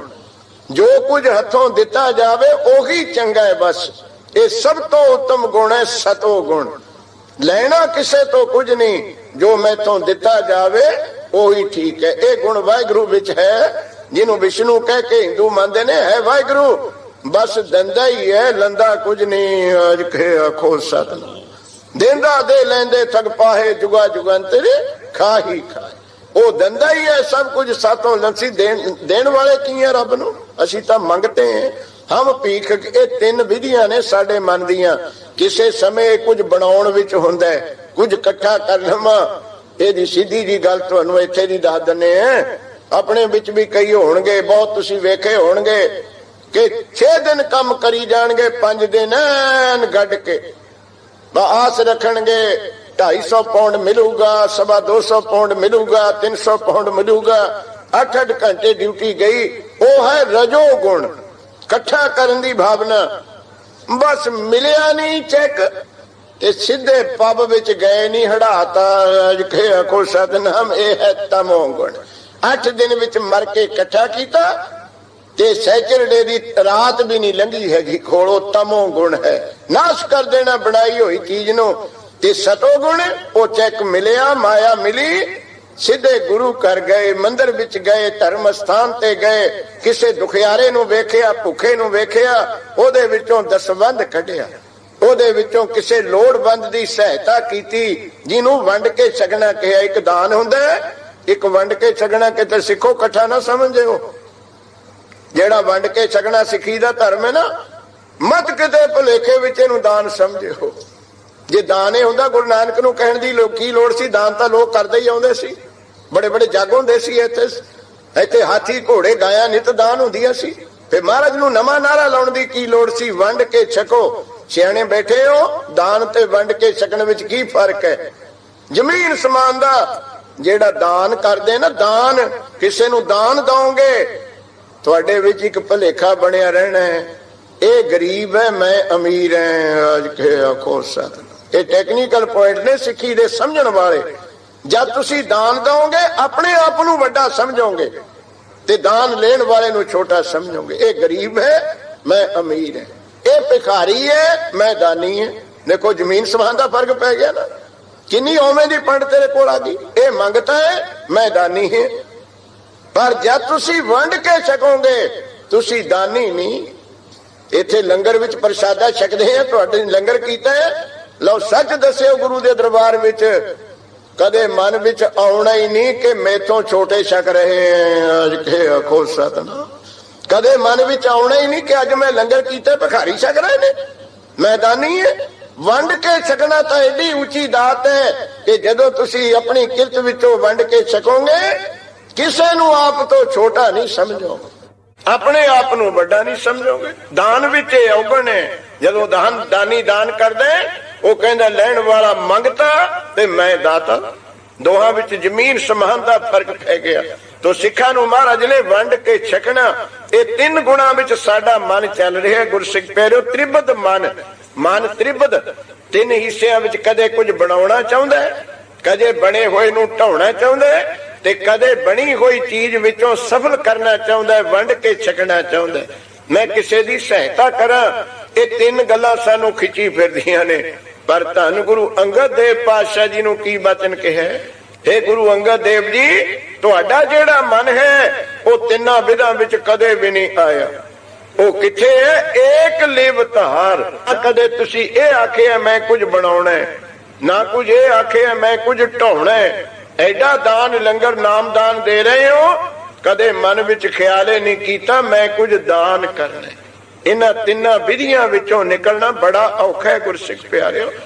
ਜਦ ਇੱਥੇ ਸਿੱਖ ਪੁੱਜ ਜਾਂਦੇ, ਫੇਰ ਉਹਦੇ ਮੂੰਹ ਵਿੱਚੋਂ ਇਹ ਆਵਾਜ਼ ਨਿਕਲਦੀ ਹੈ। ਉਹ ਕੱਢੀ ਤਾਂ ਅਸੀਂ ਰਾਗੀ ਵੀ ਜਾਣੇ, ਕਥਾਵਾਚਕ ਵੀ ਜਾਣੀ ਹੈ ਵੀ ਮੇਰਾ ਮੁਝ ਮੈਂ ਕਿਛ ਨਹੀਂ, ਜੋ ਕਿਛ ਹੈ ਸੋ ਤੇਰਾ। ਕਦੇ ਇਸ ਲੋਕ ਦੇ ਅਰਥ ਵਿਚਾਰ ਆਉਣ ਤਾਂ ਉੱਥੇ 3 ਵਿਧੀਆਂ ਤੋਂ ਮੁਕਤ ਹੋਣਾ ਪਊਗਾ ਸਿੱਖ ਨੂੰ। ਨਾ ਤੇਰੇ ਵਿੱਚ ਰਜੋ ਗੁਣ ਹੋਵੇਗਾ, ਨਾ ਤੇਰੇ ਵਿੱਚ ਤਮੋ ਗੁਣ ਹੋਵੇਗਾ, ਨਾ ਤੇਰੇ ਵਿੱਚ ਸਤੋ ਗੁਣ ਹੋਵੇਗਾ। ਨਾ ਤੂੰ ਕਹੇਗਾ ਮੈਂ ਕੁਝ ਬਣਾਉਣਾ ਹੈ ਜਾਂ ਬਣਾਇਆ, ਨਾ ਤੂੰ ਕਹੇਗਾ ਮੈਂ ਕੁਝ ਢਾਇਆ ਹੈ, ਖਤਮ ਕੀਤਾ, ਨਾ ਤੂੰ ਕਹੇਗਾ ਮੈਂ ਕਿਸੇ ਨੂੰ ਕੁਝ ਦਿੱਤਾ। ਇਹ 3 ਗੱਲਾਂ ਤੋਂ ਤੂੰ ਜਦੋਂ ਆਜ਼ਾਦ ਹੋ ਜਾਵੇਂ ਨਾ, ਉਦੋਂ ਵਸਦਾ ਹੈ ਕਿ ਮੇਰਾ ਮੁਝ ਮੈਂ ਕਿਛ ਨਹੀਂ, ਜੋ ਕਿਛ ਹੈ ਸੋ ਤੇਰਾ। ਇਹ ਤ੍ਰਿਬਦ ਮਨਸਾ ਤੋਂ ਪਰੇ। ਹੁਣ ਤ੍ਰਿਬਦ ਮਨਸਾ ਲਿਖਿਆ ਮਹਾਰਾਜ ਨੇ ਬਾਣੀ ਵਿੱਚ ਕਈ ਜਗ੍ਹਾ। 23 ਗੁਣੀ ਤਿਰਭਵਨ ਵਿਆਪਿਆ। ਤਾਂ ਸਾਧ ਸੰਗਤ ਗੁਰੂ ਅੰਗਦ ਦੇਵ ਜੀ ਦਾ ਮਨ ਕਿਹੋ ਜਿਹਾ? ਕੱਲ ਸਹਾਰ ਜੀ ਕਹਿੰਦੇ 3 ਗੁਣਾਂ ਤੋਂ ਪਰੇ, ਚੌਥਾ ਗੁਣ ਭੂਮਿਕਾ, ਬਾ ਮੈਂ ਹੈ ਹੀ ਨਹੀਂ। ਜਿੱਥੇ ਮੈਂ ਦਾ ਨਾਸ, ਹਉਮੈ ਦਾ ਨਾਸ, ਜੋ ਕੁਝ ਵੀ ਹੈ ਵਾਹਿਗੁਰੂ ਕਰ ਰਿਹਾ। ਇਹੀ ਤ੍ਰਿਪਤ ਅਵਸਥਾ ਕਿਤੇ ਗੁਰੂ ਗੋਬਿੰਦ ਸਿੰਘ ਤੋਂ ਸੁਣੀ, ਉਹਨਾਂ ਨੇ ਵੀ ਦੱਸੀ ਹੈ ਸਾਨੂੰ। ਉਹਨਾਂ ਦੀ ਅਵਸਥਾ ਇੱਥੇ ਪੁੱਜੀ ਹੋਈ ਸੀ ਕਿ ਮੈਂ ਕੁਝ ਨਹੀਂ ਕੀਤਾ, ਨਾ ਕਿਸੇ ਦਾ ਵਿਗਾੜਿਆ, ਨਾ ਕਿਸੇ ਦਾ ਭਲਾ, ਨਾ ਕੁਝ ਇਕੱਠਾ ਕੀਤਾ, ਨਾ ਕੁਝ ਖੋਇਆ, ਨਾ ਕਿ ਜੋ ਆਪਾਂ ਤਾਂ ਕਹਿੰਦੇ ਅੰਮ੍ਰਿਤ ਦੀ ਦਾਤ ਦਿੱਤੀ, ਸਰਬੱਸ ਦੀ ਦਾਤ ਦਿੱਤੀ, ਦਾਨ ਕੀਤਾ, ਸਰਬੱਸ ਦਾਨੀ ਨਹੀਂ ਕਹਿੰਦੇ ਆਪਾਂ। ਪਰ ਗੁਰੂ ਗੋਬਿੰਦ ਸਿੰਘ ਜੀ ਤਿੰਨਾਂ ਵਿਧੀਆਂ ਤੋਂ ਉੱਪਰ ਉਹ ਕਹਿੰਦੇ ਦੇਖਣ ਆਇਓ ਜਗਤ ਤਮਾਸ਼ਾ। ਮੈਂ ਤਾਂ ਕੁਝ ਕੀਤਾ ਹੀ ਨਹੀਂ, ਇਹ ਤਾਂ ਵਾਹਿਗੁਰੂ ਕਰ ਰਿਹਾ ਸੀ, ਮੈਂ ਤਾਂ ਵਾਹਿਗੁਰੂ ਦੇ ਕਰਦੇ ਨੂੰ ਦੇਖ ਰਿਹਾ ਸੀ। ਅੱਜ ਆਖੋ ਸਰ ਕਿਹਾ ਹੀ ਨਹੀਂ ਮੈਂ ਜੰਗ ਜਿੱਤੇ, ਮੈਂ ਪੰਥ ਸਾਜੇ, ਤਾਂ ਆਪਣੀਆਂ ਗੱਲਾਂ ਨੇ। ਮੈਂ ਅੰਮ੍ਰਿਤ ਦਾਨ ਦਿੱਤਾ, ਮੈਂ ਸਰਬੱਤ ਕਿੱਥੇ ਇੱਕ ਵਾਰ ਵੀ ਨਹੀਂ ਕਿਹਾ। ਇਹ ਸਭ ਕੁਝ ਵਾਹਿਗੁਰੂ ਕਰ ਰਿਹਾ ਸੀ ਤੇ ਮੈਂ ਤਾਂ ਕਰਦੇ ਨੂੰ ਦੇਖਣ ਵਾਲਾ ਸੀ। ਮੈਂ ਹੋ ਪਰਮ ਪੁਰਖ ਕੋ ਦਾਸਾ, ਦੇਖਣ ਆਇਓ ਜਗਤ ਤਮਾਸ਼ਾ। ਪੜ੍ਹ ਲੋ ਸਾਰੀ ਸੰਗਤ। ਜਗਤ ਤਮਾਸ਼ਾ ਦੇਖਣ ਆਇਓ ਜੀ, ਜਗਤ ਤਮਾਸ਼ਾ ਦੇਖਣ ਆਇਓ। ਮੈਂ ਜਗਤ ਤਮਾਸ਼ਾ ਦੇਖਣ ਆਇਓ, ਮੈਂ ਜਗਤ ਤਮਾਸ਼ਾ ਦੇਖਣ ਆਇਓ ਜੀ, ਮੈਂ ਜਗਤ ਤਮਾਸ਼ਾ ਦੇਖਣ ਆਇਓ, ਜਗਤ ਤਮਾਸ਼ਾ ਦੇਖਣ ਆਇਓ। ਮੈਂ ਜਗਤ ਤਮਾਸ਼ਾ ਦੇਖਣ ਆਇਓ, ਮੈਂ ਜਗਤ ਤਮਾਸ਼ਾ ਦੇਖਣ ਆਇਓ। ਇਹ ਤਿੰਨਾਂ ਵਿਧੀਆਂ ਤੋਂ ਰਜੋ ਤਮੋ ਤੇ ਸਤੋ ਗੁਣ ਤੋਂ ਪਰੇ ਹੋ ਜਾਣਾ। ਇਹ ਤਿੰਨਾਂ ਵਿਧੀਆਂ ਤੋਂ ਪਰੇ ਹੋ ਜਾਓ, ਤਿੰਨਾਂ ਕਾਲਾਂ ਤੋਂ ਪਰੇ ਹੋ ਜਾਓਗੇ। ਜਦ ਕੁਝ ਬਣਾਇਆ ਹੀ ਨਹੀਂ ਹੈ ਤੇ ਲੰਘ ਚੁੱਕਿਆ ਕਾਲ ਗਿਆ। ਜਦ ਕੁਝ ਖਤਮੇ ਨਹੀਂ ਕਰਨਾ ਤੇ ਆਉਣ ਵਾਲਾ ਵੀ ਗਿਆ। ਜਦ ਕੁਝ ਕਿਸੇ ਤੋਂ ਦੇਣਾ ਲੈਣਾ ਹੀ ਨਹੀਂ ਵਾਹਿਗੁਰੂ ਕਰ ਰਿਹਾ ਤੇ ਵਰਤਮਾਨ ਵੀ ਗਿਆ। ਅੱਜ ਆਖੋ ਸਾਰਾ ਉੱਥੇ ਅਵਸਥਾ ਹੈ ਅਕਾਲ ਦੀ। ਸ੍ਰੀ ਗੁਰੂ ਅੰਗਦ ਦੇਵ ਜੀ ਨੂੰ ਕੱਲ ਸਹਾਰ ਜੀ ਬੜੇ ਭੇਦ ਭਰੇ ਸ਼ਬਦ ਵਰਤ ਰਹੇ ਨੇ ਕਿ ਦੁਨੀਆ ਲੋਕਾਂ ਦੇ ਰਿਸ਼ੀਆਂ ਮੁਨੀਆਂ ਜਪੀਆਂ ਤਪੀਆਂ ਦੇ ਮਨ ਤਿੰਨਾਂ ਵਿਧੀਆਂ ਵਿੱਚ, ਸਭ ਤੋਂ ਵੱਡੇ ਦੇਵਤਿਆਂ ਨੂੰ ਤਿੰਨਾਂ ਵਿਧੀਆਂ ਵਿੱਚ ਫਸਾ ਲਿਆ ਨਾ ਕਿ ਬ੍ਰਹਮਾ ਰਜੋ ਗੁਣੀ ਹੈ, शिव जी भगवान तमो गुणी है, विष्णु भगवान सतो गुणी है। फिर गुणा विच आ गए ना। हे सतगुर पातशाह जी, तुहाडा मन इन्हां तो उपर है किथे? एक लिवतहार एक रस वाहिगुरु दे चरनां नाल जुड़िया होया। कहो कीरत कल सहार। कीरत कल सहार भगत जी अपने साथियों नूं कह रहे हैं, क्योंकि 17 जने सी, 16 कोल बैठे ने, भिखा जी मुखी हन, वो सारे नूं कहंदे ने ऐसे गुरु अंगद देव पातशाह दी वडियाई कीर्ति ऐ मेरे साथियों तुसीं भी कहो। सपत दीप मजार।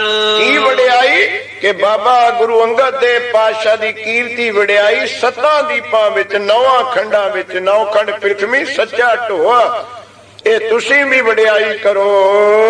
लहना जगतर गुर परस मुरार। मुरार रूपी श्री गुरु नानक देव ब्रह्म स्वरूप अकाल पुरख दे रूप श्री गुरु नानक देव जी दे चरनां नूं परस के बाबा लहना जी ने सारे खंडा ब्रह्मंडा विच जस पा लिया है।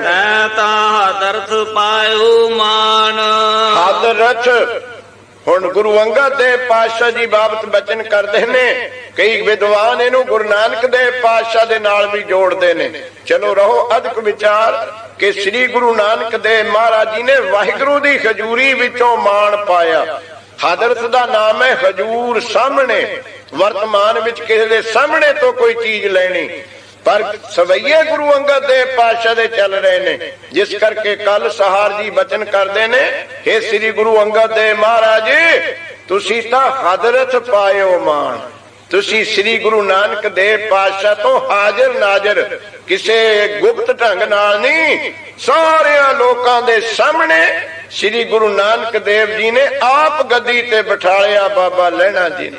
ਤਾਂ ਤੁਸੀਂ ਹਾਜ਼ਰ ਨਾਜ਼ਰ ਸਾਹਮਣੇ ਸ੍ਰੀ ਗੁਰੂ ਨਾਨਕ ਦੇਵ ਜੀ ਤੋਂ ਪ੍ਰਤੱਖ ਮਾਣ ਪ੍ਰਾਪਤ ਕੀਤਾ ਹੈ। ਸੇਵਿਆ ਗੁਰ ਪਰਵਾਨ। ਇੱਥੇ ਵੀ ਇੱਕ ਬਰੀਕ ਘੁੰਡੀ ਘੱਲ ਸਹਾਰ ਜੀ ਬਚਨ ਕਰਦੇ ਨੇ, ਸ਼ਬਦ ਤਾਂ ਸਿਖਾਲੇ ਹੀ ਨੇ, ਸੇਵਿਆ ਗੁਰ ਪਰਵਾਨ।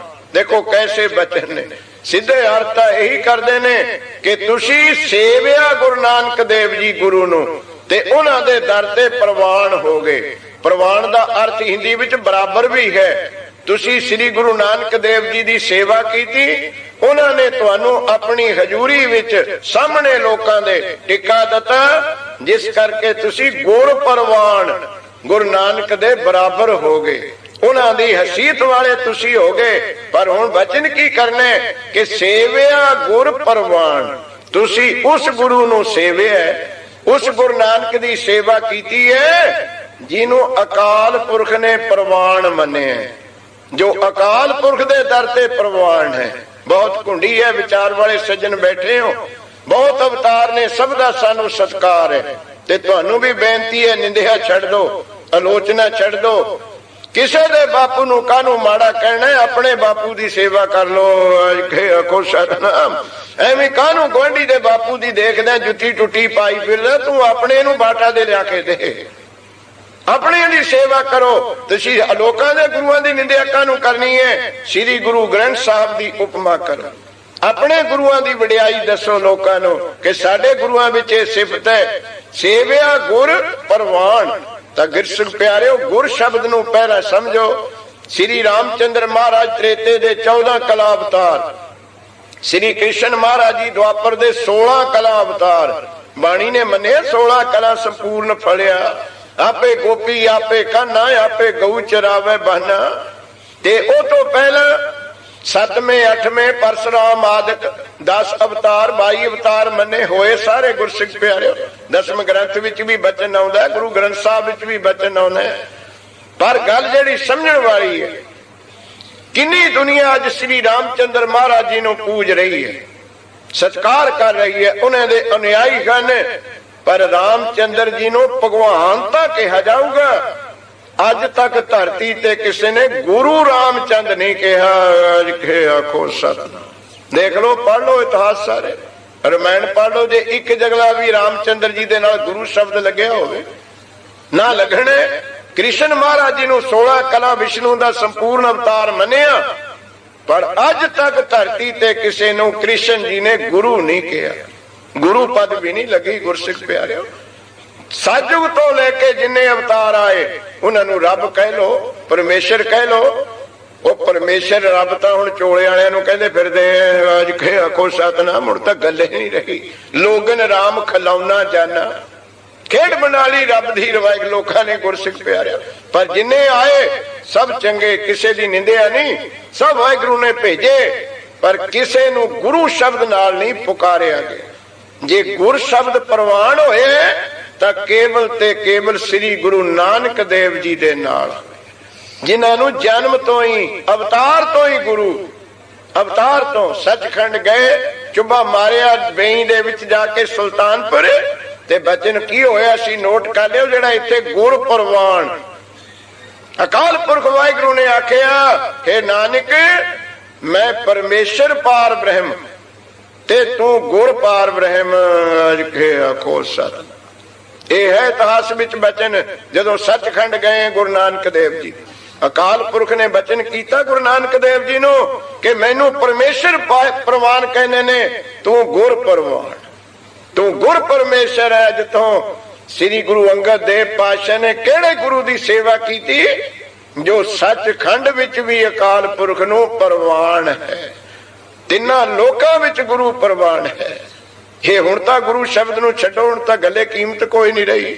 4 ਯੁੱਗਾਂ ਦਾ ਇਤਿਹਾਸ ਪੜੋ, ਜੇ ਗੁਰੂ ਸ਼ਬਦ ਲੱਗੇ ਤਾਂ ਕੇਵਲ ਤੇ ਕੇਵਲ ਗੁਰੂ ਨਾਨਕ ਪਾਤਸ਼ਾਹ ਜੀ ਦੇ ਨਾਲ। ਇਹੀ ਗੱਲ ਗੁਰੂ ਗੋਬਿੰਦ ਸਿੰਘ ਮਹਾਰਾਜ ਜੀ ਨੇ, ਇਹੀ ਗੱਲ ਗੁਰੂ ਹਰਗੋਬਿੰਦ ਸਾਹਿਬ ਜੀ ਨੇ ਸਿੱਖਾਂ ਨੂੰ ਆਖੀ ਸੀ। ਉਹ ਪ੍ਰਵਾਨ ਨਹੀਂ। ਅੱਜ ਦਾ ਸਾਡਾ ਪ੍ਰਕਰਨ ਨਹੀਂ ਹੈ। ਸਿੱਖਾਂ ਨੇ ਪੁੱਛਿਆ ਸੀ, ਮਹਾਰਾਜ ਗੁਰੂ ਕੌਣ ਹੋਇਆ ਦੁਨੀਆ ਵਿੱਚ? ਧੰਨ ਗੁਰੂ ਗੋਬਿੰਦ ਸਿੰਘ ਮਹਾਰਾਜ ਕਹਿੰਦੇ, ਸਿੱਖੋ ਗੁਰੂ ਤਾਂ ਗੁਰੂ ਨਾਨਕ ਹੋਇਆ, ਜਗਤ ਗੁਰੂ, ਜਿਨੇ ਸਾਰੇ ਖੰਡ ਬ੍ਰਹਿਮੰਡ ਆਪਣੇ ਅੱਗੇ ਝੁਕਾ ਲਏ। ਦੇਵੀ ਦੇਵਤੇ, ਰਿਸ਼ੀ ਮੁਨੀ, ਮੁਸਲਮਾਨ, ਈਸਾਈ ਤੁਹਾਡੇ ਸਾਹਮਣੇ ਹੀ ਹੈ। ਇੱਥੇ ਸਾਡੀਆਂ ਪਵਿੱਤਰ ਮੁਸਲਮਾਨਾਂ ਦੀਆਂ ਮਸਜਿਦਾਂ ਬਣੀਆਂ, ਮਸੀਤਾਂ, ਬੜੇ ਪਵਿੱਤਰ ਸਥਾਨ ਨੇ, ਮੰਦਿਰ ਬਣੇ ਹੋਏ ਨੇ ਸਾਡੇ ਵੀਰਾਂ ਦੇ, ਬਹੁਤ ਪਵਿੱਤਰ ਨੇ, ਦੇਵੀ ਦੇਵਤਿਆਂ ਦੇ, ਭਗਵਾਨ ਦੇ ਘਰ ਨੇ। ਗੁਰਸਿੱਖ ਪਿਆਰਿਓ, ਕੋਈ ਬੋਲੇ ਰਾਮ ਰਾਮ, ਕੋਈ ਖੁਦਾਏ, ਕੋਈ ਸੇਵੈ ਗੋਸਈਆਂ, ਕੋਈ ਅੱਲਾਹ ਹੈ। ਇਹ ਤਾਂ ਕਾਰਨ ਕਰਨ ਕਰੀਮ ਹੈ, ਇੱਕੋ ਤੋਂ ਦੋ ਹੋ ਨਹੀਂ ਸਕਦੇ। ਕਿਸੇ ਰੂਪ ਵਿੱਚ ਵੀ ਉਹਨੂੰ ਪੂਜ ਲਓ, ਰਾਮ ਕਹਿ ਲੋ, ਵਾਹਿਗੁਰੂ ਕਹਿ ਲੋ, ਸਤਨਾਮ ਖੁਦਾ, ਭਾਸ਼ਾ ਦਾ ਹੀ ਫਰਕ ਹੈ, ਨਾਂ ਤਾਂ ਉਸੇ ਦਾ ਹੀ ਹੈ। ਤੇ ਤੁਹਾਡੇ ਘਰਾਂ ਵਿੱਚ ਵੀ ਨਿੱਤੇ ਘਟਨਾ ਵਾਪਰਦੀ ਹੈ। ਬੜੇ ਬਜ਼ੁਰਗ ਹੋਣੇ 80-90 ਸਾਲ ਦੇ ਘਰ ਵਿੱਚ ਬੈਠੇ ਹੋਣੇ, ਬੜੇ ਬਜ਼ੁਰਗ ਪੰਜਾਬ ਵਿੱਚ ਬੈਠੇ ਹੋਣੇ, ਮੰਜੇ ਤੇ ਵਿਚਾਰੇ ਸੋਟੀ ਲਈ। ਤੇ ਗੁਰਮੁਖ ਪਿਆਰਿਓ, ਬਾਹਰ ਉਹਨਾਂ ਦੇ ਪੁੱਤ ਆਉਣਗੇ, ਉਹ ਕਹਿਣਗੇ ਬਾਪੂ ਜੀ ਮੱਥਾ ਟੇਕਦੇ, ਤੇ ਪੋਤੇ ਆਉਣਗੇ, ਉਸੇ ਬੁੜੇ ਨੂੰ ਕਹਿਣਗੇ ਬਾਬਾ ਜੀ ਮੱਥਾ ਟੇਕਦੇ। ਉਹਦੇ ਭਤੀਜੇ ਆਉਣਗੇ, ਉਸੇ ਬੁੜੇ ਨੂੰ ਕਹਿਣਗੇ ਚਾਚਾ ਜੀ, ਤਾਇਆ ਜੀ ਮੱਥਾ ਟੇਕਦੇ। ਤੇ ਕੋਈ ਭਾਣਜੇ ਆ ਗਏ, ਉਸੇ ਬੁੜੇ ਨੂੰ ਕਹਿਣਗੇ ਮਾਮਾ ਜੀ ਮੱਥਾ ਟੇਕਦੇ। ਤੇ ਗੁਰਸਿੱਖ ਪਿਆਰਿਓ, ਭੂਆ ਦੇ ਆ ਗਏ, ਫੁੱਫੜ ਜੀ ਮੱਥਾ ਟੇਕਦੇ, ਮਾਸੜ ਜੀ ਮੱਥਾ ਟੇਕਦੇ। ਹੁਣ ਦੇ ਪੜ੍ਹੇ ਲਿਖੇ ਕੁਛ ਵੀ ਨਹੀਂ ਕਹਿਣਗੇ, ਉਹਨਾਂ ਨੇ ਦੇਖਣਾ ਹੀ ਵੀ 90 ਸਾਲ ਦੇ, ਉਹਨਾਂ ਨੇ ਸਿੱਧੀ ਡਾਂਗ ਮਾਰਨੀ ਆ, ਅੰਕਲ ਜੀ ਸਤਿ ਸ੍ਰੀ ਅਕਾਲ। ਉਹਨਾਂ ਨੇ ਵੇਖਣੀ ਨਹੀਂ ਉਹਦੀ ਧੌਲੀ ਦਾੜੀ ਵੀ, ਤੂੰ ਕੱਲ ਦਾ ਮੁੰਡਾ। ਉਹ 90 ਸਾਲ ਦਾ, ਉਹਨਾਂ ਦਾ ਰਿਸ਼ਤਾ ਹੀ ਆਂਟੀ ਔਰ ਅੰਕਲ ਰਹਿ ਗਿਆ। 95 ਸਾਲ ਦੀ ਬੁੜੀ ਬੈਠੀ ਹੈ, ਬਸ ਆਂਟੀ। 90 ਸਾਲ ਦਾ ਬੁੱਢਾ ਬੈਠਾ ਅੰਕਲ, ਨਾ ਵੀਰ ਕਹਿਣਾ, ਨਾ ਚਾਚਾ, ਨਾ ਤਾਇਆ, ਨਾ ਮਾਮਾ, ਸਭ ਰਿਸ਼ਤੇ ਖਤਮ। ਬਸ ਚਾਚੀ ਚਾਚਾ ਰਹਿ ਗਏ। ਅੱਜ ਕੋ ਸਤਨਾਮ, ਹੋਰ ਰਿਸ਼ਤੇ ਹੀ ਖਤਮ ਹੋ ਗਏ। ਕਿਸੇ ਨੂੰ ਭੈਣ ਜੀ ਨਹੀਂ ਕਹਿਣਾ, ਮਾਤਾ ਜੀ ਨਹੀਂ ਕਹਿਣਾ। ਸਭਿਅਤਾ ਛੱਡ ਦਿੱਤੀ ਸੀ ਆਪਣੀ। ਗੁਰਸਿੱਖ ਪਿਆਰਿਓ, ਵਿਰਸਾ ਛੱਡ ਦਿੱਤਾ ਆਪਣਾ। ਉਸ ਬੁੜੇ ਨੂੰ ਜਿੰਨੇ ਵੀ ਆਏ ਬਾਪੂ ਜੀ ਕਿਹਾ, ਭਰਾਵਾਂ ਨੇ ਵੀਰ ਜੀ ਕਿਹਾ, ਭਤੀਜਿਆਂ ਨੇ ਚਾਚਾ ਤਾਇਆ ਕਿਹਾ, ਭਾਣਜਿਆਂ ਨੇ ਮਾਮਾ ਕਿਹਾ, ਦੋਤਿਆਂ ਨੇ ਨਾਨਾ ਕਿਹਾ, ਉਹਨੂੰ ਕਿਸੇ ਨੇ ਮਾਸੜ। ਉਹ ਬਈ ਤੁਸੀਂ ਜੋ ਮਰਜ਼ੀ ਕਹੀ ਜਾਓ, ਕਿੰਨੇ ਹੀ ਨਾਮ ਰੱਖ ਲੋ, ਬੁੜਾ ਤਾਂ ਕੱਲਾ ਹੀ ਹੈ। ਅੱਜ ਕਿਹਾ ਕੋ ਸਤਨਾਮ, ਤੁਹਾਡੇ 18 ਨਾਮ ਰੱਖੇ ਤੇ ਕਿਤੇ ਬੁੜੇ 18 ਥੋੜੋ ਹੋਣ ਲੱਗੇ ਨੇ। ਇਸ ਤਰ੍ਹਾਂ ਪ੍ਰਮਾਤਮਾ ਨੂੰ ਜੋ ਮਰਜ਼ੀ ਕਹਿ ਕੇ ਬੁਲਾਈ ਜਾਓ, ਕੱਲਾ ਹੀ ਹੈ, ਇੱਕੋ ਹੈ। ਉਹ ਤੁਹਾਡੇ ਨਾਂ ਰੱਖਣ ਤੇ ਦੋ ਨਹੀਂ ਹੋ ਸਕਦੇ। ਸਾਹਿਬ ਮੇਰਾ ਏਕੋ ਹੈ, ਏਕੋ ਹੈ ਭਾਈ, ਏਕੋ ਹੈ, ਉਹ ਦੂਜਾ ਹੋ ਹੀ ਨਹੀਂ ਸਕਦਾ। ਸਾਧ ਸੰਗਤ ਕੋਈ ਨਾਂ ਲੈ ਕੇ ਜਪ ਲੋ। ਇੱਥੇ ਮੰਦਿਰ ਨੇ ਸਾਡੇ ਵੀਰਾਂ ਦੇ, ਸਤਿਕਾਰਯੋਗ ਨੇ, ਜਿੱਥੇ ਰਾਮ ਸ਼ਬਦ ਦੀ ਪੂਜਾ ਹੁੰਦੀ ਹੈ, ਕ੍ਰਿਸ਼ਨ ਮਹਾਰਾਜ ਦੀ ਪੂਜਾ ਹੁੰਦੀ ਹੈ। ਮਸੀਤਾਂ ਨੇ, ਮਸਜਿਦਾਂ, ਮਾਸਕਿਟਸ। ਗੁਰਸਿੱਖ ਪਿਆਰੇ, ਉੱਥੇ ਆਪਣੇ ਇਸਲਾਮ ਧਰਮ ਦੇ ਨਾਲ ਸਾਡੇ ਵੀਰ ਇਬਾਦਤ ਕਰਦੇ ਨੇ, ਨਿਵਾਜ਼ਾਂ ਪੜ੍ਹਦੇ ਨੇ, ਮੁਹੰਮਦ ਸਾਹਿਬ ਜੀ ਦਾ ਸਤਿਕਾਰ ਕਰਦੇ ਨੇ।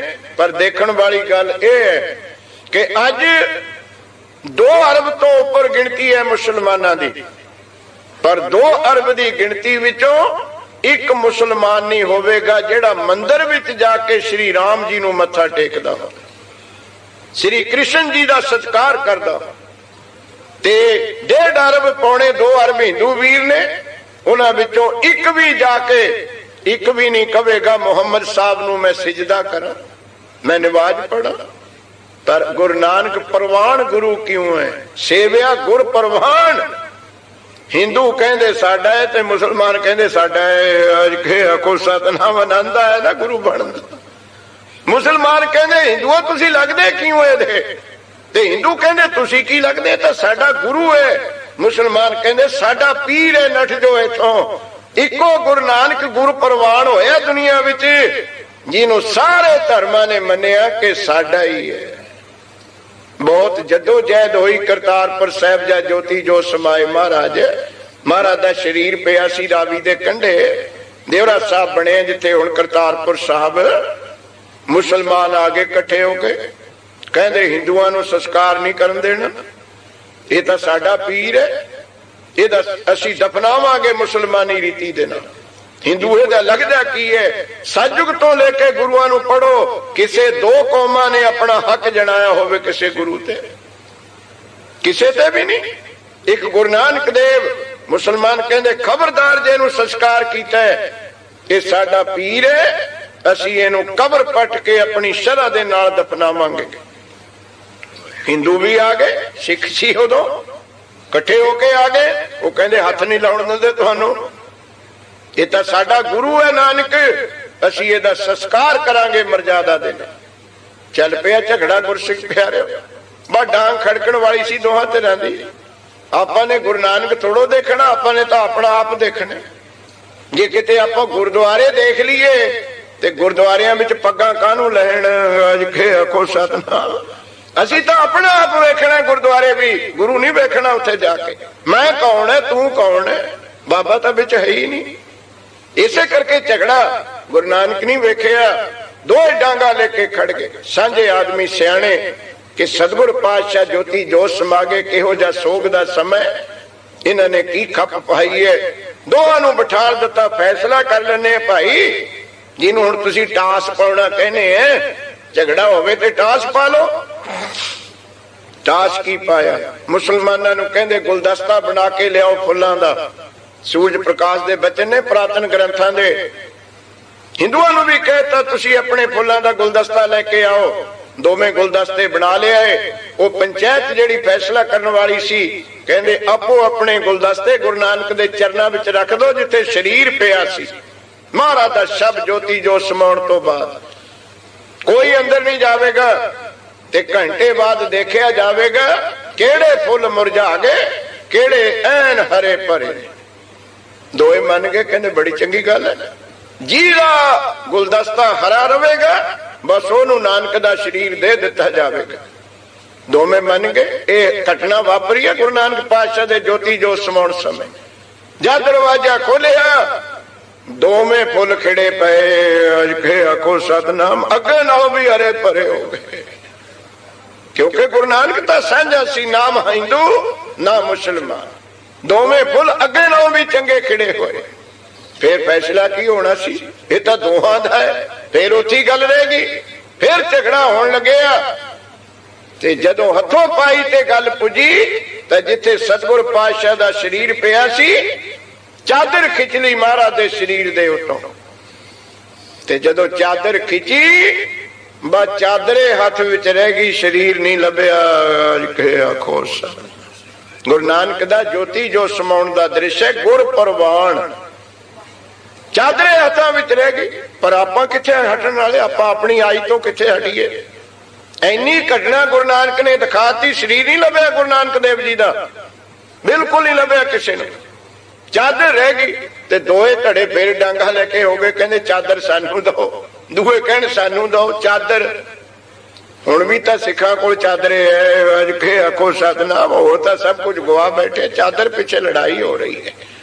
ਤੇ ਗੁਰਸਿੱਖ ਪਿਆਰਿਓ ਫਿਰ ਸਿਆਣਿਆਂ ਨੇ ਫੈਸਲਾ ਕੀਤਾ, ਇਸ ਚਾਦਰ ਨੂੰ ਅੱਧੀ ਅੱਧੀ ਵੰਡ ਲਓ। ਸੇਵਿਆ ਗੁਰ ਪ੍ਰਵਾਨ, ਅੱਧੀ ਅੱਧੀ। ਇੰਨਾ ਹੱਕ ਮੁਸਲਮਾਨ ਕਹਿਣ ਸਾਡਾ, ਹਿੰਦੂ ਕਹਿਣ ਸਾਡਾ। ਕਿਸੇ ਗੁਰੂ ਤੇ ਹੱਕ ਨਹੀਂ ਕਿਸੇ ਕੌਮ ਨੇ ਜਮਾਇਆ, ਇੱਕ ਕੌਮ ਨੇ ਸਿਰਫ। ਮੁਹੰਮਦ ਸਾਹਿਬ ਨੂੰ ਹਿੰਦੂ ਕਹਿੰਦੇ ਸਾਡਾ ਨਹੀਂ, ਰਾਮ ਜੀ ਨੂੰ ਮੁਸਲਮਾਨ ਕਹਿੰਦੇ ਸਾਡਾ ਨਹੀਂ, ਪਰ ਇੱਕ ਗੁਰ ਪ੍ਰਵਾਨ ਗੁਰੂ ਨਾਨਕ ਦੇਵ ਜਿਹਨੂੰ ਦੋਏ ਕਹਿਣ ਸਾਡਾ ਹੀ ਹੈ। ਕਰ ਕਰ ਬਾਬਾ ਪੂਜੀ ਹੈ ਹਿੰਦੂ ਮੁਸਲਮਾਨ ਜੋ ਆਈ। ਗੁਰਸਿੱਖ ਪਿਆਰਿਓ ਚਾਦਰ ਵੰਡ ਲਈ, ਬੜੇ ਖੁਸ਼ ਦੋਏ। ਬਸ ਹੁਣ ਵੀ ਗੁਰਦੁਆਰੇ ਵੰਡ ਕੇ ਦੋਏ ਪਾਰਟੀਆਂ ਖੁਸ਼ ਹੋ ਜਾਣੀਆਂ। ਅੱਜ ਕੇ ਆਖੋ ਸਤਨਾਮ। ਕਿੱਧਰ ਨੂੰ ਤੁਰੀ ਫਿਰਦੀ ਹੈ ਸਿੱਖ? ਉਹ ਤੁਸੀਂ ਖੇਤ ਵੰਡ ਲਓ, ਤੁਸੀਂ ਮੈਸਾਂ ਵੰਡ ਲਓ, ਤੁਸੀਂ ਪਲਾਟ ਵੰਡ ਲਓ, ਤੁਸੀਂ ਫੈਕਟਰੀਆਂ ਵੰਡ ਲਓ। ਚਾਦਰ ਵੰਡ ਕੇ ਛਾਲਾਂ ਮਾਰਦੇ ਫਿਰਨ, ਕਹਿੰਦੇ ਸਾਡਾ ਨਾਨਕ, ਉਹ ਕਹਿੰਦੇ ਸਾਡਾ ਨਾਨਕ। ਤੇ ਮੁਸਲਮਾਨਾਂ ਨੇ ਬੁਲਾ ਲਏ, ਕਹਿੰਦੇ ਕਬਰ ਪਟੋ, ਇਸ ਚਾਦਰ ਨੂੰ ਕਬਰ ਵਿੱਚ ਦਫਨਾਉਣਾ। ਪੂਰੇ ਕਲਮਾ ਪੜ੍ਹ ਕੇ ਕਾਜੀ ਆ ਗਏ। ਉਹ ਹਿੰਦੂ ਕਹਿੰਦੇ ਲਿਆਓ ਵੀ ਚੰਗੀਆਂ ਚੰਗੀਆਂ ਲੱਕੜੀਆਂ, ਚੰਦਨ ਲਿਆਓ, ਘੀ ਦੇ ਕਟੋਰੇ ਲਿਆਓ, ਸ੍ਰੀ ਗੁਰੂ ਨਾਨਕ ਦੇਵ ਜੀ ਚਾਦਰ ਦਾ ਸੰਸਕਾਰ ਕਰਨਾ ਹੈ। ਰਾਵੀ ਦੇ ਵਿੱਚ ਕੰਢੇ ਦੇ ਉੱਤੇ ਦੋਹਾਂ ਨੇ ਆਪੋ ਆਪਣੇ ਪਿੜ ਬਣਾ ਲਏ, ਕਰ ਲਈ ਤਿਆਰੀ। ਉਧਰ ਜੈ ਰਾਮ ਸਿੱਖ ਸਤਨਾਮ ਵਾਹਿਗੁਰੂ ਕਹਿੰਦੇ ਨਾਰੇ ਲਾਉਣ, ਉਧਰ ਅੱਲਾਹੂ ਅਕਬਰ ਦੇ ਨਾਰੇ ਲੱਗਣ। ਤੇ ਕਬਰ ਪੱਟ ਕੇ ਪਾ ਕੇ ਪਿੱਤਲ ਦੇ ਗੜਵੇ ਦੇ ਵਿੱਚ ਪੂਰੀ ਰਸਮ ਕਰਕੇ ਤੇ ਗੁਰੂ ਨਾਨਕ ਪਾਤਸ਼ਾਹ ਦੀ ਚਾਦਰ ਦੱਬ ਦਿੱਤੀ ਕਬਰ ਦੇ ਵਿੱਚ। ਲਾ ਗਈ ਹਿੰਦੂਆਂ ਨੇ, ਸਿੱਖਾਂ ਨੇ ਇਕੱਠੇ ਹੋ ਕੇ ਆਨ ਚਿਖਾ ਬਣਾ ਕੇ ਪੂਰਾ ਘੀ ਕੂ ਪਾ ਕੇ ਤੇ ਸ਼ਬਦ ਪੜ੍ਹਦਿਆਂ ਨੇ ਮਹਾਰਾਜ ਦੀ ਚਾਦਰ ਦਾ ਸੰਸਕਾਰ ਕਰ ਦਿੱਤਾ। ਦੋਵੇਂ ਚਲੇ ਗਏ ਗੁਰਸਿੱਖ ਪਿਆਰਿਓ, ਦੋਵੇਂ ਖੁਸ਼, ਕਹਿੰਦੇ ਬਾਬਾ ਨਾਨਕ ਸਾਨੂੰ ਮਿਲ ਗਿਆ, ਉਹ ਕਹਿੰਦੇ ਸਾਨੂੰ ਮਿਲ ਗਿਆ। ਤੇ ਗੁਰਸਿੱਖ ਪਿਆਰਿਓ ਤਿਆਰੀ ਕਰਨ ਲੱਗੇ ਇੱਟਾਂ ਉੱਟਾਂ ਲਿਆਉਣ ਦੀਆਂ। ਕਿਹੜਾ ਉਦੋਂ ਟਰੱਕ ਹੁੰਦੇ ਸੀ, ਕਿਤੇ ਕਿਤੇ ਭੱਠੇ। ਉਹ ਕਹਿੰਦੇ ਅਸੀਂ ਮਸੀਤ ਬਣਾਉਣੀ ਹੈ, ਉਹ ਕਹਿੰਦੇ ਅਸੀਂ ਦਿਉਰਾ ਬਣਾਉਣਾ। ਗੁਰਦੁਆਰੇ ਦਾ ਉਦੋਂ ਨਾਂ ਨਹੀਂ ਸੀ ਹੁੰਦਾ, ਧਰਮਸਾਲ ਦਿਉਰਾ, ਬਾਬੇ ਬੱਧੀ ਧਰਮਸਾਲ। ਉਹ ਤਿਆਰੀਆਂ ਹੀ ਕਰਦੇ ਰਹਿ ਗਏ, ਮਟੀਰੀਅਲ ਇਕੱਠਾ ਕਰਦੇ, ਸਕੀਮਾਂ ਬਣਾਉਂਦੇ। ਆਇਆ ਰਾਵੀ ਦਾ ਹੜ ਦੋਹਾਂ ਨੂੰ ਰੋੜ ਕੇ ਲੈ ਗਿਆ। ਕੋ ਸਤਨਾਮ, ਦੋਏ ਜਗ੍ਹਾ ਨਹੀਂ ਲੱਭੀਆਂ, ਵਿੱਚੇ ਕਬਰ, ਵਿੱਚੇ ਲੱਕੜੀਆਂ ਸੜੀਆਂ ਹੋਈਆਂ, ਚਾਦਰ ਜਲ ਲੈ ਗਿਆ। ਕਿਉਂਕਿ ਗੁਰੂ ਨਾਨਕ ਕਿਸੇ ਇੱਕ ਦਾ ਨਹੀਂ ਸੀ, ਉਹ ਤਾਂ ਸਭ ਦਾ ਸਾਂਝਾ ਸੀ। ਕਿਵੇਂ ਮਸੀਤ ਵਿੱਚ ਬੈਠ ਜਾਂਦਾ, ਕਿਵੇਂ ਧਰਮਸ਼ਾਲਾ 'ਚ ਬੈਠ ਜਾਂਦਾ? ਉਹ ਤਾਂ ਦਿਉਰਾ, ਉਹ ਮਸੀਤ ਸੋਈ, ਉਹਨੂੰ ਤਾਂ ਦੋਵੇਂ ਇੱਕ ਸੀ। ਐਸੀ ਘਟਨਾ ਗੁਰ ਪ੍ਰਵਾਨ। ਤੇ ਹੁਣ ਜਾ ਕੇ ਕਦੇ ਕਰਤਾਰਪੁਰ ਸਾਹਿਬ ਦੇਖੋ ਤਾਂ ਵਰਲਡ ਲੈਵਲ ਤੇ ਤੁਹਾਨੂੰ ਇੱਕ ਘਟਨਾ, ਇੱਕ ਦ੍ਰਿਸ਼ ਦਿਖੂਗਾ। ਉੱਥੇ ਕਦੇ ਜਾਓ ਕਿ ਧਰਮਸ਼ਾਲਾ ਗੁਰਦੁਆਰਾ ਤੇ ਮਸੀਤ ਦੋਹਾਂ ਦੀ ਗਬਲੀ ਕੰਧ ਹੈ ਜਿਹੜੀ ਸਾਂਝੀ ਹੈ। ਅੱਜ ਕੇ ਆਖੋ ਸਰ, ਦੇਖੋ ਪ੍ਰਤੱਖ। ਅੱਜ ਜਾ ਕੇ ਕਰਤਾਰਪੁਰ ਸਾਹਿਬ ਦੇਖਿਓ, ਦਿਉਰੇ ਦੀ ਤੇ ਮਸੀਤ ਦੀ ਜਿਹੜੀ ਗਬਲੀ ਕੰਧ ਹੈ ਨਾ, ਉਹ ਬਿਲਕੁਲ ਇੱਕ ਹੈ। ਇੱਕ ਦੇ ਦੋਏ ਪਾਸੇ ਛੱਤਾਂ ਪਈਆਂ। ਹੁਣ ਵੀ ਦੁਨੀਆ ਨੂੰ ਦੱਸ ਰਿਹਾ ਨਾਨਕ ਸਾਂਝਾ ਹੈ। ਅੱਜ ਕੇ ਆਖੋ ਸਰ, ਉਹ ਬਚਨ ਇੱਥੇ ਵਰਤ ਰਹੇ ਨੇ, ਸੇਵਿਆ ਗੁਰ ਪ੍ਰਵਾਨ। ਤੇ ਗੁਰੂ ਅੰਗਦ ਦੇਵ ਮਹਾਰਾਜ, ਤੁਸੀਂ ਉਸ ਗੁਰੂ ਨਾਨਕ ਦੀ ਸੇਵਾ ਕੀਤੀ, ਉਸ ਗੁਰੂ ਨਾਨਕ ਤੋਂ ਹਜ਼ੂਰੀ ਵਿੱਚ ਹਾਜ਼ਰਤ ਪਾਇਓ ਮਾਣ। ਉਸ ਗੁਰੂ ਨਾਨਕ ਦੀ ਹਜ਼ੂਰੀ ਹਾਜ਼ਰ ਨਾਜ਼ਰ ਸੰਗਤ ਦੇ ਸਾਹਮਣੇ ਤੁਹਾਨੂੰ ਗੁਰਗੱਦੀ ਦਿੱਤੀ ਹੈ। ਜਿਹੜੇ ਗੁਰੂ ਨਾਨਕ ਤਿੰਨਾਂ ਲੋਕਾਂ ਵਿੱਚ ਸਾਰਿਆਂ ਨੂੰ ਪ੍ਰਵਾਨ, ਪਰਮਾਤਮਾ ਨੂੰ ਵੀ ਪ੍ਰਵਾਨ। ਨਾਨਕ ਮੈਂ ਗੁਰ ਪਰਮੇਸ਼ਰ, ਤੂੰ ਗੁਰੂ ਨਾਨਕ, ਤੂੰ ਨਾਨਕ ਪਰਮੇਸ਼ਰ ਰੂਪ ਹੈ। ਉਸ ਗੁਰੂ ਨਾਨਕ ਦੇ ਦਰੋਂ ਘਰੋਂ ਤੁਸੀਂ ਬਖਸ਼ਾਂ ਲਈਆਂ ਹਨ। ਸਾਧ ਅਜਗਰ ਜਿਨ ਕੀਆ ਉਨਮਾਨ। ਸਾਧ ਅਜਾਗਰ, ਅਜਗਰ ਆਪਾਂ ਕਹਿੰਦੇ ਆ ਬਹੁਤ ਵੱਡੇ ਭਿਆਨਕ ਸੱਪ ਨੂੰ ਅਜਗਰ। ਉਸ ਸੱਪ ਦਾ ਨਾਮ ਹੈ ਜਿਹਦੇ ਉੱਤੇ ਦਵਾਈ ਤਾਂ ਕੀ ਚੱਲਣੀ ਹੈ, ਗਾਰਡ ਦਾ ਮੰਤਰ ਵੀ ਨਹੀਂ ਚੱਲਦਾ। ਅਗਰ ਉਹ ਕੱਟ ਦਵੇ ਨਾ, ਆ ਜਾਗਰ, ਆ ਜੁਦਾ ਕਰ ਲੋ, ਜਾਗਰ ਜੁਦਾ ਕਰ ਲੋ, ਆਜ ਗਰ, ਜਿਹਦੇ ਉੱਤੇ ਕੋਈ ਦਵਾਈਓ ਨਹੀਂ ਚੱਲਦੀ। ਜੇ ਉਹ ਗੁਰਸਿੱਖ ਪਿਆਰੇ ਉਹ ਕੱਟ ਦਵੇ ਕਿਸੇ ਨੇ, ਕੋਈ ਟੀਕੇ ਟੂਕੇ ਤਾਂ ਉਹਦਾ ਬਣੇ ਸੀ, ਮੰਤਰ ਵੀ ਉੱਥੇ ਕੰਮ ਨਹੀਂ ਕਰਦਾ। ਉਹਨੂੰ ਕਹਿੰਦੇ ਆਜ ਗਰ, ਐਸਾ ਸੱਪ ਭਿਆਨਕ। ਤੇ ਨਾਲ ਆਇਆ ਸ਼ਬਦ ਸਾਧ। ਧੱਦੇ ਨੂੰ ਇੱਥੇ ਗਿਆਨੀ ਅਮਰੀਕ ਸਿੰਘ ਜੀ ਸਿਆਰੀ ਹੈ। ਸਾਧ ਭਾਵ ਸਾਧ ਲਿਆ, ਕਬਜ਼ੇ ਵਿੱਚ ਕਰ ਲਿਆ। ਜੇ ਧੱਦਾ ਹੋਰ ਕੋਈ ਗੱਲ ਹੁੰਦੀ ਫਿਰ ਆਪਾਂ ਇਹ ਨਹੀਂ ਸੀ ਕਰ ਸਕਦੇ ਅਰਥ। ਸਾਧ ਅਜਗਰ, ਅਜਗਰ ਸੱਪ ਹੈ ਸਾਡਾ ਮਨ, ਬਹੁਤ ਜ਼ਹਿਰ ਨਾਲ ਭਰਿਆ ਹੋਇਆ, ਬਹੁਤ ਜ਼ਹਿਰ। ਇਹ ਤਾਂ ਸਕੇ ਭਾਈ ਨੂੰ ਵੀ ਡੰਗਣ ਤੋਂ ਨਹੀਂ ਹਟਦਾ। ਅੱਜ ਕੇ ਆਖੋ ਸਰ, ਇੰਨੀ ਜ਼ਹਿਰ। ਇਹ ਤਾਂ ਬੇਬਸ ਹੈ, ਦੇ ਉੱਤੇ ਕੋਈ ਮੰਤਰ ਚੱਲਦਾ ਹੀ ਨਹੀਂ। ਕੋਈ ਇੰਗਲੈਂਡ ਵਾਲਿਆਂ ਨੂੰ ਕਿਹੋ, ਡਾਕਟਰਾਂ ਨੂੰ, ਕੋਈ ਮਨ ਨੂੰ ਸ਼ੁੱਧ ਕਰਨ ਦਾ ਟੀਕਾ ਬਣਾ ਲਓ। ਕੋਈ ਸਾਇੰਸ ਵਾਲਿਆਂ ਨੂੰ ਕਹੋ ਚੰਦਰਮਾ ਤੇ ਘੁੰਮਿਆ ਹੈ, ਤੁਸੀਂ ਮਨ ਨੂੰ ਸ਼ੁੱਧ ਕਰਨ ਦਾ ਕੋਈ, ਇਹਨੂੰ ਬਸ ਕਰਨ ਦਾ ਨਾ ਪੁੱਠੇ ਲਟਕ ਕੇ ਬਸ ਹੋਇਆ, ਨਾ ਭੁੱਖੇ ਰਹਿ ਕੇ, ਨਾ ਘਰ ਬਾਰ ਛੱਡ ਕੇ। ਗ੍ਰਹਿ ਤਜ ਬਨ ਖੰਡ ਜਾਈਏ, ਚੁਨ ਖਾਈਏ ਕੰਡਾ, ਅਜੂ ਬੇਕਾਰ ਨਾ ਛੋੜਈ ਪਾਪੀ ਮਨ ਮਨ। ਸਭ ਕੁਝ ਛੱਡ ਵੀ ਦਿੱਤਾ ਪਰ ਬੇਕਾਰ ਨਾ ਛੱਡੇ ਗਏ। ਫਿਰ ਵੀ ਜ਼ਹਿਰ ਘੋਲਦਾ ਰਿਹਾ। ਆਪਣਿਆਂ ਤੇ ਹੀ, ਬਗਾਨਿਆਂ ਦੀ ਤਾਂ ਗੱਲ ਛੱਡੋ, ਬਗਾਨਿਆਂ ਤੋਂ ਤਾਂ ਬਖਸ਼ਣਾ ਆਪਾਂ ਕਿਹਨੂੰ ਹੈ।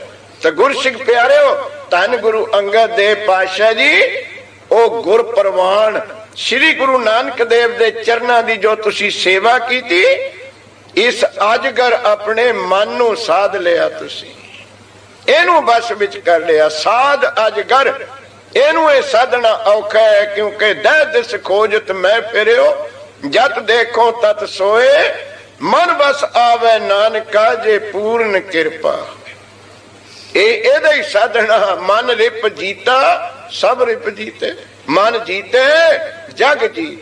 ਕੱਲ ਸਹਾਰ ਜੀ ਗੁਰੂ ਅੰਗਦ ਦੇਵ ਪਾਤਸ਼ਾਹ ਦੀ ਸੋਭਾ ਵਿੱਚ ਬਚਨ ਕਰਦੇ ਨੇ, ਜੋ ਸਾਹਮਣੇ ਦੇਖ ਰਹੇ ਨੇ ਕਿ ਤੁਸੀਂ ਗੁਰ ਪ੍ਰਵਾਨ ਸ੍ਰੀ ਗੁਰੂ ਨਾਨਕ ਦੇਵ ਪਾਤਸ਼ਾਹ ਜੋ ਅਕਾਲ ਪੁਰਖ ਦੇ ਦਰ ਤੇ ਤਿੰਨਾਂ ਲੋਕਾਂ ਵਿੱਚ ਗੁਰੂ ਹੈ, ਉਹਦੀ ਸੇਵਾ ਕਰਕੇ ਆਪਣੇ ਅਜਗਰ ਮਨ ਨੂੰ, ਜਿਹੜਾ ਅਸਾਧ ਮਨ ਸੀ, ਜਿਹੜਾ ਸਾਧਿਆ ਨਹੀਂ ਮਨ ਅਸਾਧ, ਸਾਧੈ ਜਨ ਕੋਏ, ਜਿਹਨੂੰ ਕੋਈ ਵੇਲਾ ਹੀ ਸਾਧ ਸਕਦਾ ਹੈ, ਉਹ ਤੁਸੀਂ ਆਪਣੇ ਕਾਬੂ ਕਰ ਲਿਆ ਹੈ। ਜਿਨ ਕੀਆ ਉਨਮਾਨ, ਜਿਨ ਕੀਆ ਉਨਮਾਨ।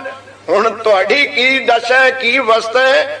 ਇੰਨਾ ਕੁਝ ਹੋ ਕੇ ਵੀ, ਇੰਨੀ ਪ੍ਰਾਪਤੀ ਕਰਕੇ ਵੀ ਕਦੇ ਨਹੀਂ ਕਿਹਾ ਕਿ ਮੈਂ ਕੀਤਾ।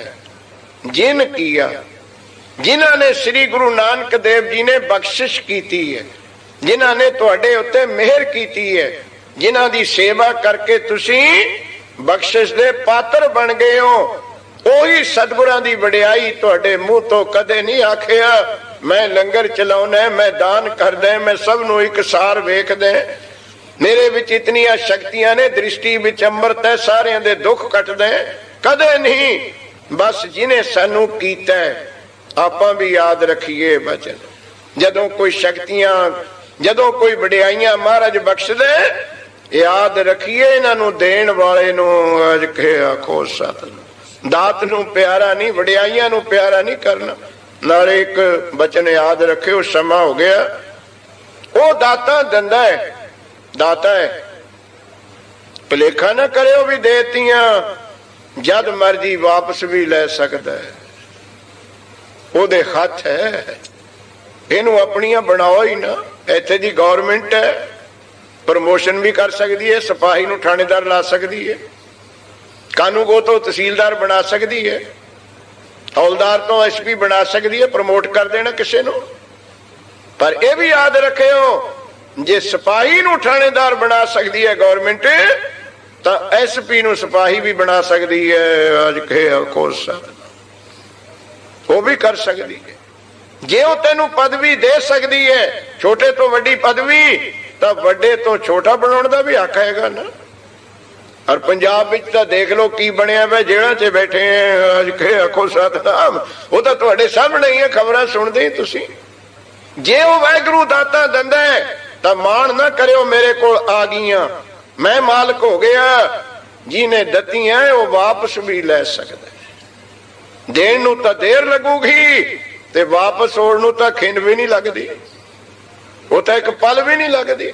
ਇਸ ਕਰਕੇ ਜਿਨ ਕੀਆ, ਜਿਨ੍ਹਾਂ ਨੇ ਇਹ ਵਡਿਆਈਆਂ ਬਖਸ਼ੀਆਂ, ਸਾਨੂੰ ਦਾਤਾਂ ਦਿੱਤੀਆਂ, ਉਹਨੂੰ ਇਹ ਯਾਦ ਰੱਖੀਏ।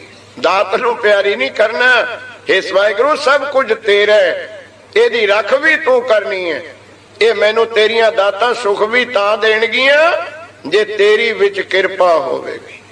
ਉਹ ਦਾਤਾਂ ਵੀ ਦੇ ਦੇਵੇ, ਜੇ ਉਹਦੀ ਕਿਰਪਾ ਨਾ ਹੋਵੇ ਦਾਤ ਹੀ ਦੁੱਖ ਰੂਪ ਹੋ ਜਾਂਦੀ ਹੈ। ਆਪਾਂ ਗ੍ਰਸਤੀ ਹੈ, ਬੈਠੇ ਹੈ, ਬੜੇ ਭਾਣੇ ਵਰਤਦੇ ਨੇ। ਪੁੱਤਰ ਦੀ ਦਾਤ ਦੇਤੀ, ਬਹੁਤ ਵੱਡੀ ਦਾਤ ਹੈ, ਪਰ ਉਹ ਖੁਸ਼ ਗਈ ਤੇ ਐਡਾ ਵੱਡਾ ਦੁੱਖ ਵੀ ਕੋਈ ਨਹੀਂ ਹੈ।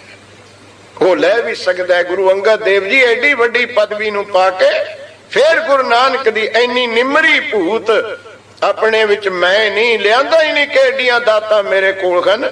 ਇਸੇ ਤੁਗ ਤੋਂ ਜਿਨ ਕੀਆ ਉਨਮਾਨ ਤੋਂ ਹੀ ਕੱਲ ਨੂੰ ਫੇਰ